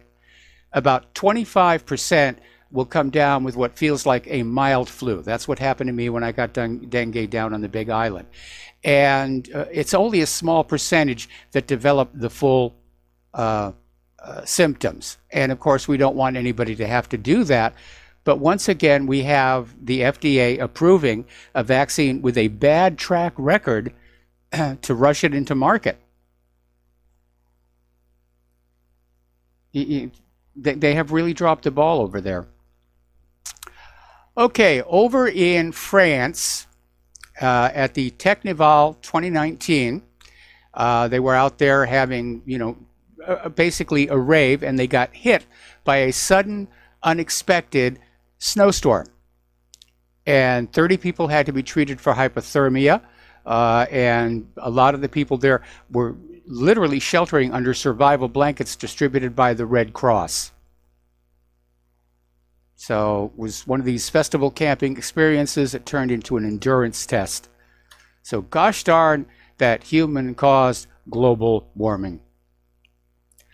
So let's talk about Notre Dame. We're probably going to have to take this story through the station identification. As you know, this classic... Oh, there's the music right now. All right, when we come back from station identification, we'll pick up with Notre Dame. We'll be right back. And aloha, America. Welcome back to our show. Hour number 3. The phone lines are open, 800-313-9443. And we could use a few phone calls in here, I think, this third hour. So we're talking about Notre Dame, this beautiful cathedral in Paris, which lost its roof and some of the interior in this tragic fire. And people are still pointing fingers over that and saying, what happened here? Was it really an electrical fault? Was it the tools being used by the repair people? Was it somebody's idea of arson, because apparently Christian churches and mosques are being targeted all across Europe, and you don't get much more Christian church than Notre Dame. So they're already looking at repairs to the 850-year-old cathedral, and already the idea of simply replicating the existing roof and spire has been discarded, and architects are coming on with all kinds of new ideas about what they want to do with it. So there's this award-winning architect, Vincent Calabo, and he submitted a design that will turn Notre Dame into a modern, eco-friendly building. And it's basically going to be this peaked roof. It'll be a continuous curve from the edges of the roof up to where the spire used to go. It's all going to be glass, and it's going to have plants that they're going to grow food and literally give away to the poor of Paris. And apparently it's also going to generate electricity to make Notre Dame self-sufficient. Now, I know a lot of traditionalists are going to be very upset about it, and especially in Paris, people tend to sort of like lock into what was, and they get very upset about new things. When the Eiffel Tower first opened, the Parisians were just horrified. And then when it finally came time for it to be taken down, which had been the original plan, then the Parisians said, no, leave it up. Same thing with that glass and steel pyramid in front of the Louvre. A lot of Parisians hated that. So Parisians are going to hate this as well. But I looked at the drawing, and I don't know, maybe it's because I lived in Southern California where we had the Crystal Cathedral.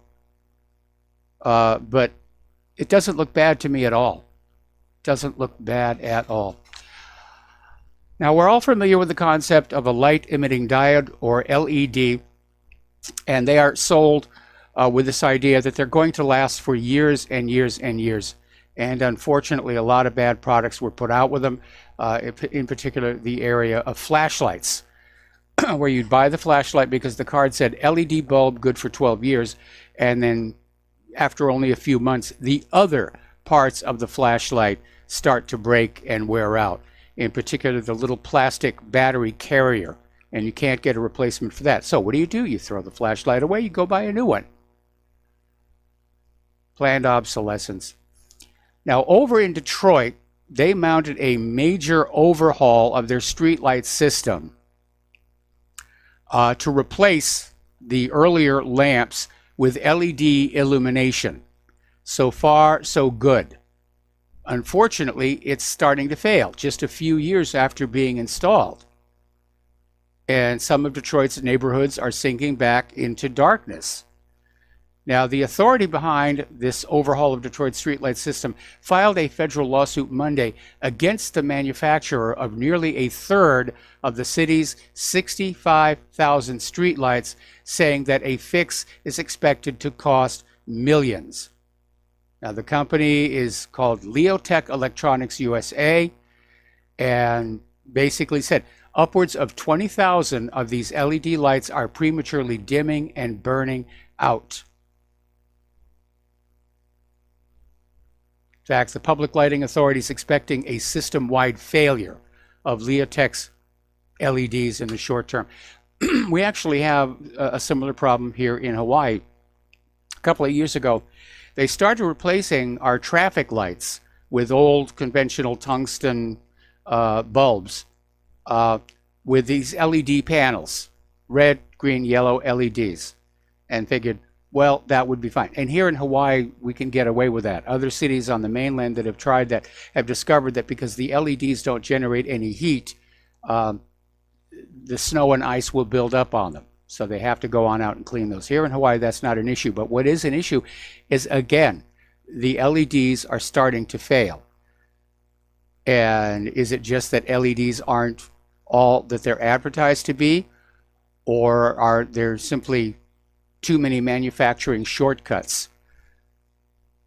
And with these LED panels, if you lose one or two LEDs, that's not a big deal. But there are some of these streetlight panels where like half of the entire panel has now failed, which to me looks more like a wiring problem than an LED issue. We're going to do a shout out now to our honor affiliates who are just now rejoining the network here.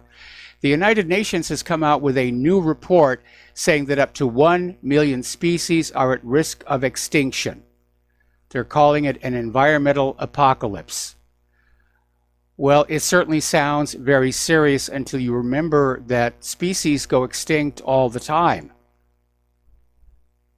Since life began on this planet, 99.999% of all life that ever lived here has gone extinct.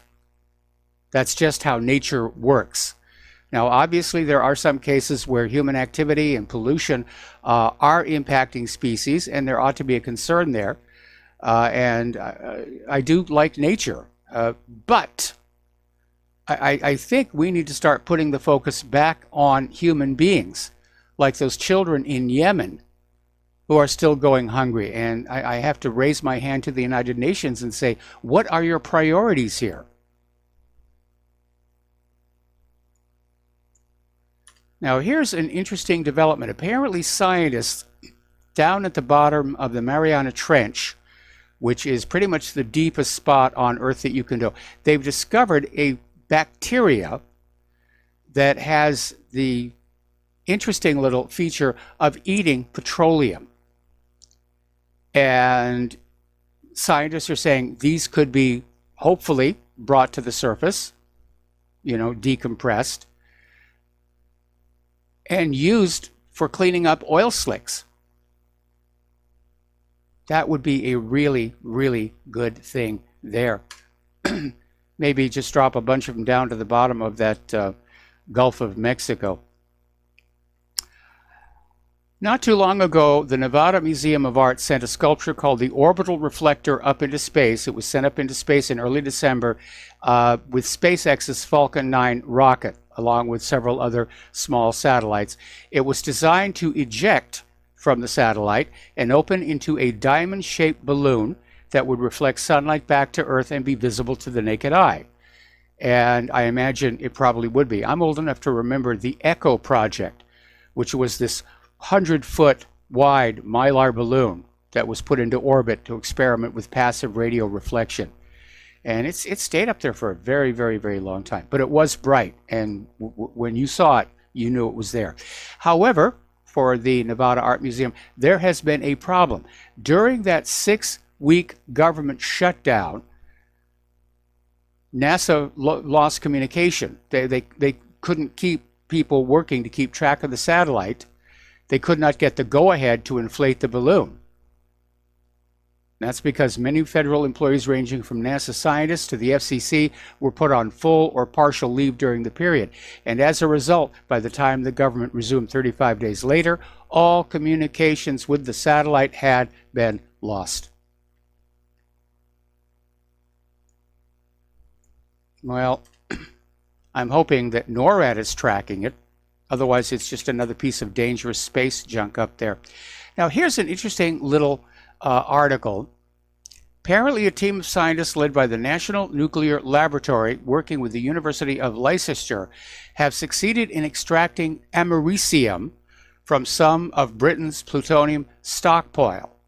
Now, americium is not found in nature. It's a byproduct of the decay of plutonium, which itself, of course, is produced during uranium fission in nuclear reactors. But it's very hot, it's very radioactive. They hooked it up to a thermocouple and found it could generate enough electric current to light up a small light bulb, which they have in a shielded area because, again, it is highly radioactive. But they're saying this could be a breakthrough in terms of using americium in radioisotope power systems for deep space missions that could last for 400 years. That would be a really, really cool thing. Okay. Now then, let's take a look at what's been happening during the show here. So Attorney General William Barr, now that he's through his contempt civil citation, he's beginning, supposedly, an investigation of former FBI boss James Comey, with everything, including Hillary Clinton, now on the table. Go get him, William. I hope you're the real deal, and we're not just being led down the primrose path again here. Rush Limbaugh has gone on the warpath, exposing the lies of Hillary Clinton and the gang. And that's a good thing. And it's a change of position for him, because back when this whole Vincent Foster thing was starting up, and I was trying to basically get it out there that this was a murder made to look like a suicide, Rush Limbaugh was out there defending, oh yeah, it was a suicide. Oh, it was a suicide. He was horribly, horribly depressed. And he wouldn't talk about any of the stuff the Clintons were doing, like the Arkansas drug running. But apparently he has now changed his tune on that. Oh, this is ugly. Apparently, if you have type 2 diabetes and you're taking a newer class of medications, you may get into trouble. Apparently, this medication is triggering what's called Fournier gangrene. And it's a flesh-eating disease that attacks your genital or anal region, and it can kill a lot of tissue very quickly. But it's apparently a safety concern for people taking diabetes medications known as SGLT2 inhibitors, according to the FDA. Well, that's a cheerful little thing to have happen to you. Apparently, Amazon has been hit by an extensive fraud. Hackers are siphoning merchant funds. It's like wide open season out there for people running on computers. We already talked about Assange. And okay, I could use some phone calls here. I'm out of my talking points. But I do want to talk about this social media deplatforming and censorship situation. I'm 66 going on 67. Never in my life have I seen Americans write to talk with each other and communicate with each other under such a dire threat. Whether it's being filtered or deplatformed on social media, or that Digit Labs app where people sitting next to you could report you to the police for saying something that's offensive. Our freedom of speech is under attack. They don't even need to repeal the First Amendment anymore. Americans are too scared to actually use it. And the social media deplatforming, it's not just about conservatives, it's about protecting corporate interests. They're deplatforming health sites, sites that challenge the medical orthodoxy.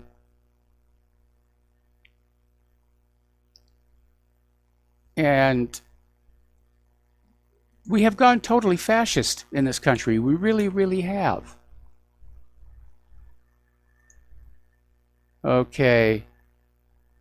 Somebody just wrote on in the email, people will wake up and make a move when Facebook bans the sitting president. Yeah, well, I don't think that's going to happen. I don't think Twitter's going to ban him. Boy, would it happen if they did. Okay. Looking for this as well. All right, so Facebook is now saying they're going to suppress all websites that aren't officially recognized by Wikipedia. And Wikipedia banned whatreallyhappened.com a long time ago. It's a full court press. They're moving very, very rapidly. And this is a huge, because Facebook has been a primary traffic driver for new websites of all kinds, including news sites. But according to Breitbart, ClickGap appears to have been designed to promote websites that managed to build up their readership and following before social media became a thing. Well, that would apply to whatreallyhappened.com. So the system will naturally favor the older establishment media outlets like CNN, Washington Post, the New York Times, etc., some of the biggest drivers of fake news in the era of Donald Trump. And yeah, it's another blatant attempt to shut out the independent media competition. I mean, we had 2 years of the corporate media feeding this garbage about Trump colluding with the Russians in 2016, and that's why poor Hillary Clinton lost her election. It's so sad.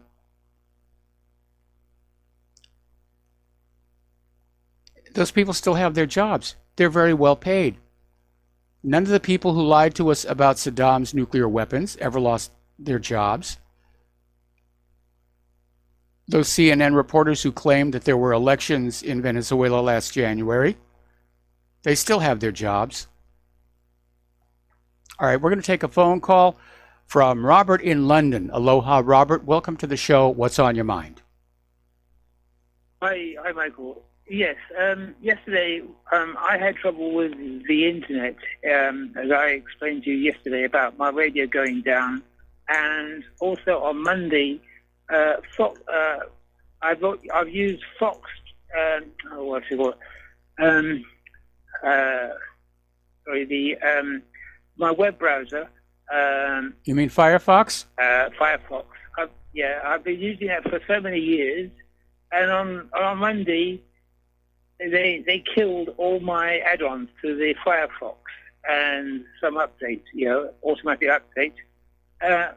And they talked about this closing down of people being taken off YouTube, etc. And I think it's very much they're building up to the war, and they need to grab hold of the talking points. The system needs to grab hold of the talking points and re-establish control over the people.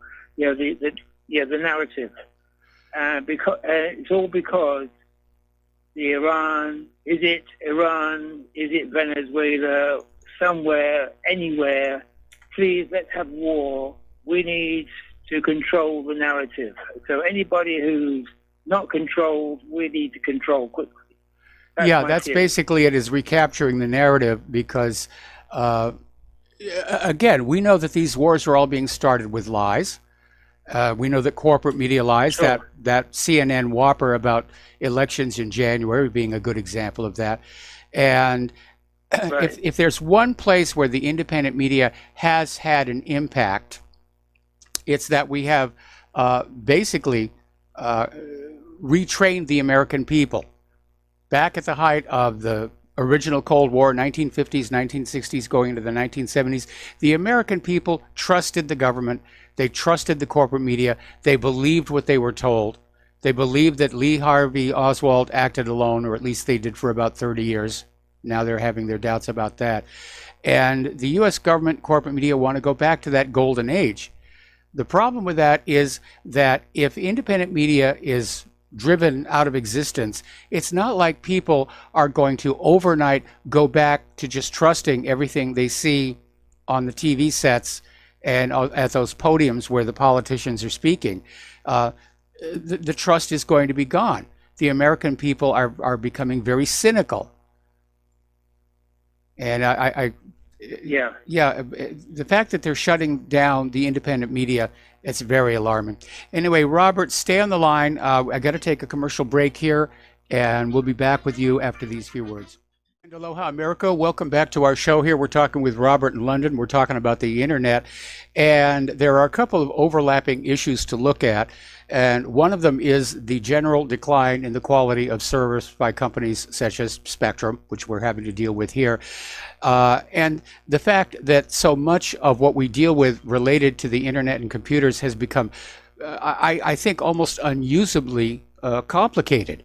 And what's going on is all these little devices and trinkets and phones and tablets are being designed by people where that's all they do. That's their entire lives, and so of course it all makes perfect sense to them. And then it gets put out into the marketplace and it's bought by an end consumer who is like just befuddled and dazzled by all the additional buttons and switches on it. And that can be an issue. Speaking of the decline in the quality of service. A lot of people wrote in to complain about how my YouTube feed was not working very well today. That too may have been Spectrum, because at one point during the show, I sent a single email to our board operator at RBN. It arrived 10 different times. So there's some problems there. So, Crazy. Robert, do you have anything else to say? Well, yes. Actually, there's a couple of things I want to say. Not just a slight change of subject. You mentioned Leicester just a few minutes ago, right? Yes. There is no place in England called Leicester. It is called Leicester. Ah, Leicester. My mistake. Because we Brits live in Britland, and we call Leicester Leicester. I know you read it as Leicester. Yes. But we say it as Leicester. Well, and that's just how it is. Yeah. Okay. I'll accept the correction on that one. I mean, I didn't get up that far when I was in Britain. Yeah, yeah. Okay, well, can I just tell you a funny little story? I've actually, the way the Americans, I follow YouTube a lot, and I am so used to the American attitude. I have worked with Americans since, back in 72, actually, and the way that on the YouTube, people complain about what's going on in America, etc., and around the world. The talking points have been from 72. In those days it was Vietnam War, etc. Yes. But not only the Vietnam War by any means, but just the whole American lifestyle was just really so abhorrent to so many people, that I worked with. And they would just talk about their home country in terms that you talk about your country on your channel. So I'm so used to it. So all I'm saying is that what's wrong with America? It's been talked for the last, 50, 60 years, and it's, I've got lots more to say on that, but I don't want to be too winded. But can I just say can I give you just a funny little story? Yes, but make it fast, please, because we're almost at the commercial break. Very fast, yeah. In my church, we had a team that ventured. They wanted to go to Paris. They wanted to open a new center in Paris. So a coach load of people filled the coach, and they wanted to be French. They wanted to look French because you want to look the common person. And the idea of a French person was the little cartoon chap with the blueberry and the striped jersey, Tintin, I think his name was. Oh, and okay. Yeah, so Tintin was your typical French person, right? So everybody went to Paris, like a whole bus, 30 people, and they all were dressed with the blue striped jersey and the blueberry. And they got to Paris, and they got off the bus, and there was nobody who wore what they wore. Yeah, I could almost kind of see that one coming. Yeah, absolutely. But it was a true story. I didn't see it myself, but my friend told me. Thank you very much. All right, well, thank you very much for the phone call. We're going to switch over here to Joe in California. And Joe, I'm probably going to have to take you through this next commercial break. What's on your mind? Thanks, Mike. A couple of things I wanted to reply to. First, thank you, Robert in London, for correcting. For all these years, I've been saying Leicester. So, yes, Leicester. Thank you so much. And thank you, too, for the funny story. Mike, regarding the Notre Dame, did you... I was away for a while. I haven't been listening. Did you report the story it was from Mondo Weiss about what the Israeli rabbi said about Notre Dame? It was divine justice that it burned because it was revenge for the Parisians. Evidently, there was a large scale burning of the Talmud in the 13th century. Yes, I remember. This was divine justice. Yeah, I remember that. I don't know what these, a lot of these Israeli, these radical extremist rabbis in these settlements. One of them came out with a statement about how Hitler was was right about everything. Okay, Joe, got to put you on hold. Got to take a break for commercials. We'll be right back. And aloha, America. Welcome back to our show. We're talking with Joe in California. We're talking about the fire at Notre Dame and how this rabbi came on out and said that it was divine retribution for the burning of the Talmud in the courtyard, which makes as much sense as claiming that Notre Dame was set on fire by the Knights Templar because their last Grand Master, Jacques de Molay, was slow roasted to death in that same courtyard. So, but again, it's a very hateful thing for that rabbi to say. Yeah, I mean, yes, it is. I mean, it's just in general how the corporate media ignores such things. Where if a Muslim cleric says something, or if a priest says something, something that either is racist, can be interpreted as being bigoted or racist, they're called on it. But seems like the rabbis are always given a free pass. But my main reason for calling Mike was for Joe from Tennessee. Hearing Joe, it seems like Trump is doing a great job, and he's not. Trump, in my view, Trump is a criminal. He's not a stooge of Russia. He's a stooge of Israel. But regarding China, Joe in Tennessee has to realize that there are companies in the U.S. that are doing business with China, that are shipping goods to China, and their receivers, the importers in China of these goods, there's a lot of confusion right now. The whole business is in limbo because they don't know what types of tariffs their government is going to impose as a response to what the U.S. is doing. So a lot of businesses in the U.S., yes, you're right. We don't have the manufacturing that we once had. But Yes. There's still a lot of companies that do business that export to China, and right now their business is in limbo because they don't know what's going to happen. Yeah. So I wish people like Joe would study the issue more before opening up their fat mouths. Well, let's not get personal here. Let's keep our discourse civil. No, but hearing Joe, it seems like he's speaking from the podium of the White House. I'm sorry? I said, hearing Joe seems like he's speaking from the podium of the White House. Yeah, I did get that sense. He's a very, very pro-Trump, and he's trying to talk Trump up. But I think in the long run, this trade war with China is going to cause a lot more damage to the United States than it does to China. We've seen that before with a lot of these other sanctions. It backflashes on our own industry. Absolutely. And sending ships through the Taiwan Strait or to the South China Sea, I'd like to see what the U.S. would do if China sent some battleships off the coast of New England or in the Gulf of Mexico. Yes. I'd like to see what the U.S. response, these neocons that Fat Pompeo or Bolton would do, or Trump's real bosses. I'd like to see what they would do, what they would force Trump to do if the Chinese or the Russians did the same thing. No, but when the U.S. does it, or when the U.S. sends vessels in the Black Sea, it's a good thing. They're just testing the freedom of the seas. That's an outrageous argument, and it's just patently wrong.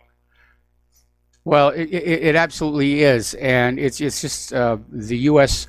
government trying to patrol its empire, and that's really what it's about. But my issue with Joe isn't whether or not the U.S. has a right to send those ships through those waters. The issue was one of timing, that when you are trying to talk to China and reduce tensions in the economy, you don't poke them in the eye by sending ships through the Taiwan Strait and into what China says is their territorial waters in the South China Sea. Absolutely. I mean, I'm just fed up, Mike. You can hear it in my voice. Yes. Trump is the deep state. Trump is the deep state. There's no deep state war between the deep state and Trump. He is the deep state. He hasn't drained the swamp. He's brought in the likes of Pompeo and Bolton and these other people. I don't know how Joe can say, and other people who can say this. And trust me, Mike, if and when this war with Iran starts, the so-called deplorables, the people like Joe who love Trump, who supported him in 2016, they're going to be the first ones in line supporting this war. Trust me. Yep. I think you're absolutely right. Trump has basically given the deep state almost everything that they wanted.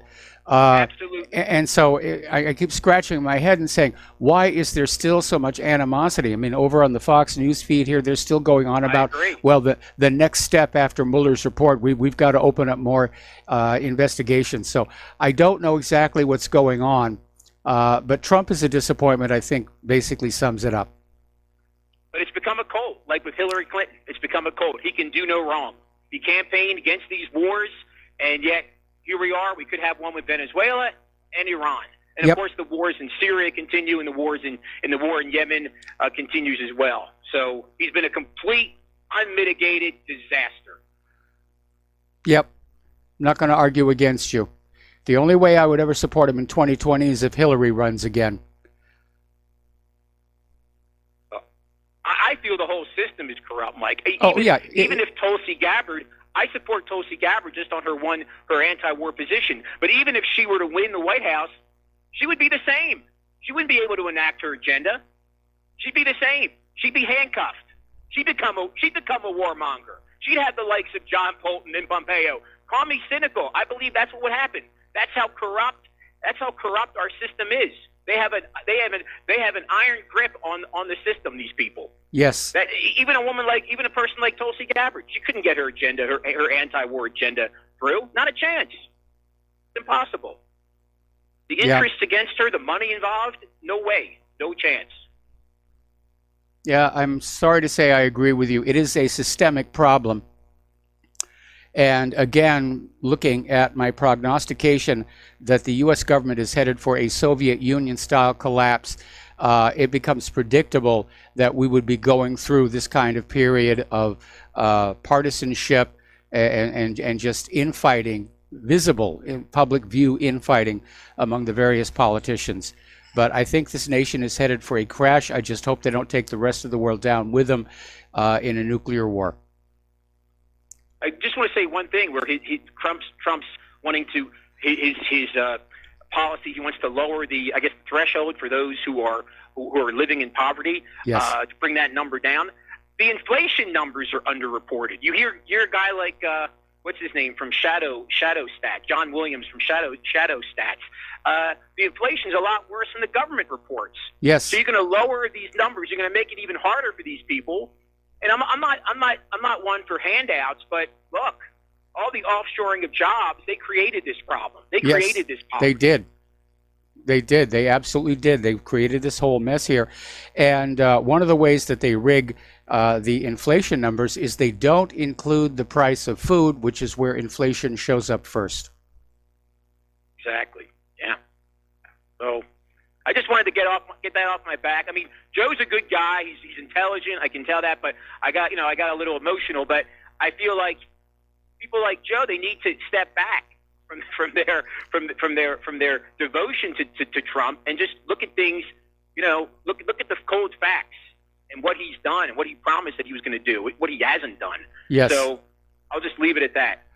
All right. Well, thank you for the phone call, and we're going to let you go. And the phone lines are now open. And I just got a text message from northern Colorado saying that there is a freeze warning for tomorrow night. Gosh darn that human-caused global warming. What can I tell you about that? Okay, we've been talking about how science is corrupted by money. And there's this story that came out of the Daily Mail, no less, saying that Coca-Cola underwrites a lot of research at universities regarding their product and product safety.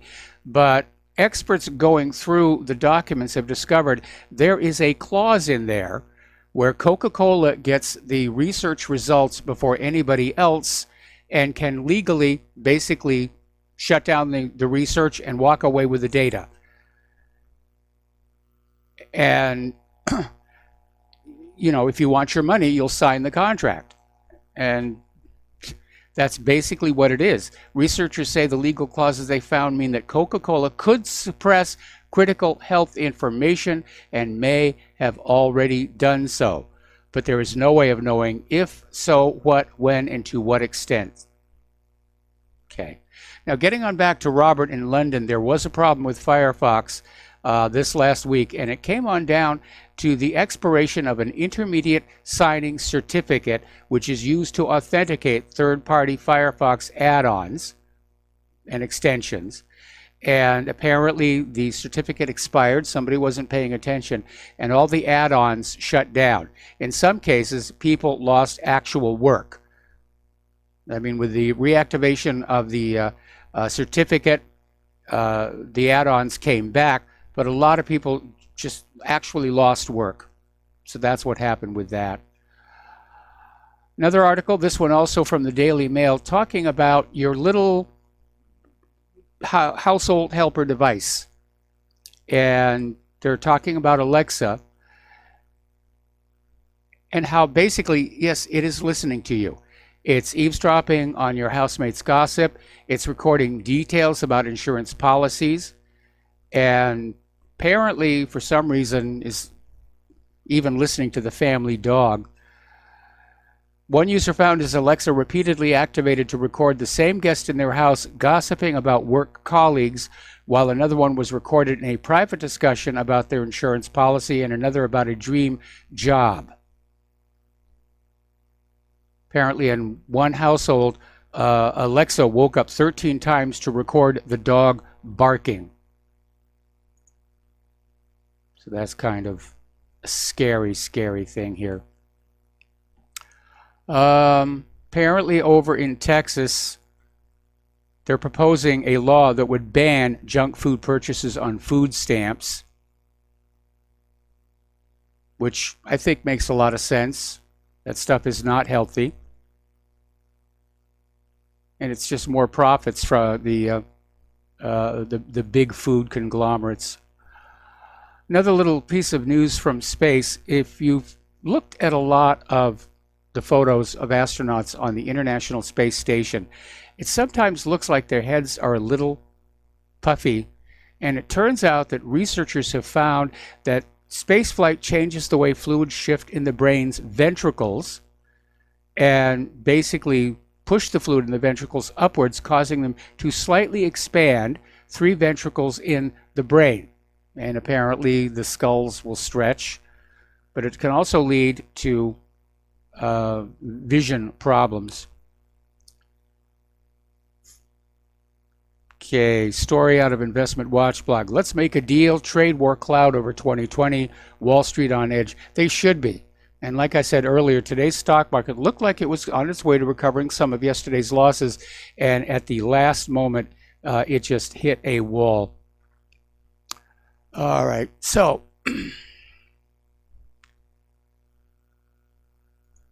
and this is kind of a little weird. Over at the Common Sense Show, you do have to be careful about what's going on. Yesterday, Hal Turner was out there saying that there was a preemptive strike on Iran that was to take place today. He was echoing that story about Iran is moving their missiles around with boats, but it didn't happen. This is over at the Common Sense Show, and normally Dave Hodges is bang spot on, but he's running this article about how a deep cover source reveals that 8,000 Russian Spetsnaz troops are poised to attack American infrastructure. And it's more propaganda. I'm sorry, I don't believe this. I don't buy this. So apparently, this all goes back to the Obama administration, because in 2013, they invited Russian troops for terror drills on U.S. soil. And following that, FEMA signed, pardon me, agreements to cooperate with Putin's Russian's emergency ministry. Well, that doesn't sound like all that terrible thing to have happening. It was back when we were still kind of semi-friends with Russia. But that's a very scary story and a very scary headline. And I'm concerned that somebody is going to read one of these headlines and they're going to act on it. Alrighty. A while back we talked about how the New Mexico governor closed the border checkpoints. just let them sit empty, no staff in there at all, left them wide open. And so it's no surprise that the drug cartels are pouring their product through there. And it's just coming on in. All right. Right now in this country, there are 4.2 million unsold cars. If the economy is so great, why are 6,000 stores scheduled to close this year? The economy's not good. I mean, it just isn't. We know they're lying about the unemployment numbers. We know they're hedging, fudging, cooking the books on the rate of inflation. They're probably cooking the books on the GDP. And again, going back to the reference to the former Soviet Union, toward the end, the government was lying to their people about everything, just trying to keep them calm, trying to keep them in their place, not get them upset, just tell you whatever we think you want to hear, so you'll just go back to work and do what you're supposed to be doing. I hold, of course, that a government that lies to its people has no respect for the people. And we're not talking about classified military information here. We're talking about the economic numbers that we're being lied to about. And I've read that Constitution, and nowhere in it does it give the government the authority or the right to lie to the people. In fact, the way this country was set up, it was the other way around. The government was answerable to the people. We were supposed to be in charge. We were supposed to keep an eye on that government and make sure they did what we, the people, needed. Because the proper function of any government is to do collectively what the people cannot do individually, and that's pretty much all. And today we have this bloated government that no matter how much money it takes from you, it can't balance its budget. It's still spending money like crazy. If you think about it, Trump's lowering of the poverty level is just another way of taking money away from American people. And for all we know, all of these cyber breaches that are stealing all this cryptocurrency and everything is just another way that government spy agencies are plundering the nation to keep feeding the war machine. We got to take a break for commercials. We'll be back with our last segment after these few words. And aloha, America. Welcome back to our show, last segment of our program today on Hump Wednesday. And we're going to go back to the phones. G in Maryland, aloha. Welcome to the show. What's on your mind? Hey, what's up, Mike? You said you like flight simulators? Yeah. You never thought about getting into like those RC planes with the FPV on it, and like you can just see what it's looking at, which on the remote and whatnot? I mean, I've seen them, and I've seen drones that do pretty much the same thing, but I just I don't have the time or the money for such things. Yeah, they're pretty fun. They're pretty fun. If you're in a flight simulator, that's definitely something you want to get to. Yeah, they're a little pricey, but it's a hobby. It's like a project. You just gotta put some time and effort to.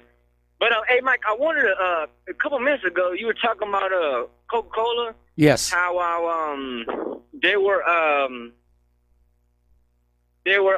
saying some stuff. I was watching something on RT how they were investigating Coca-Cola's. They were making some commitments on how, because they were trying to tackle the world's pollution problem, and what they were doing is they were trying to say that they were going to start making their products with more recycled plastics, and like I said, I can't remember. You got to find. It was on RT today or yesterday or today, and they were saying how the Coca-Cola, they were lying about how much plastic they were actually recycling. These corporations, I mean, they say all these stuff that they're going to do all this and they're trying to help and stuff, and they're really not. They're just lying. Yep. Yeah, they're just lying. And if people want to want to change the way the world is, I think people just got to start boycotting and just start taking action and just buying stuff that, you know, that doesn't help their pockets, because that's what it ends up to. If you're buying their products, you're helping them out. You're empowering them, right? Yeah. I mean, it's all about getting your money out of your pocket and into their pocket. And the products are made more cheaply, value engineered, I think it's the phrase they like to use. And the prices go up. And you can see that every time you go down to the supermarket, where the packages are just a little bit smaller and the prices keep going on up. It's to maximize their profitability. Now, I don't drink Coca-Cola. I haven't had one in years, mostly because they stopped using natural sugar and instead went with high fructose corn syrup, which I can't tolerate, and I don't like the artificial sweeteners. It just tastes too chemically. I do remember Coca-Cola from when I was a kid, and it had a much better taste back then.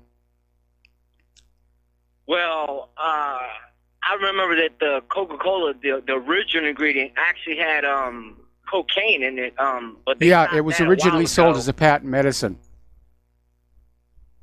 Yeah, and now, I mean, they got some Coca-Colas you can buy that doesn't have the high fructose corn syrup. You gotta really look for it. Yeah. You gotta dig deep, and there's certain stores that sell it. They had it out here in Hawaii briefly, but they stopped sending it out here. Another reason I want to get back to Indiana is there's so much stuff that you can buy on the mainland. It's just not here.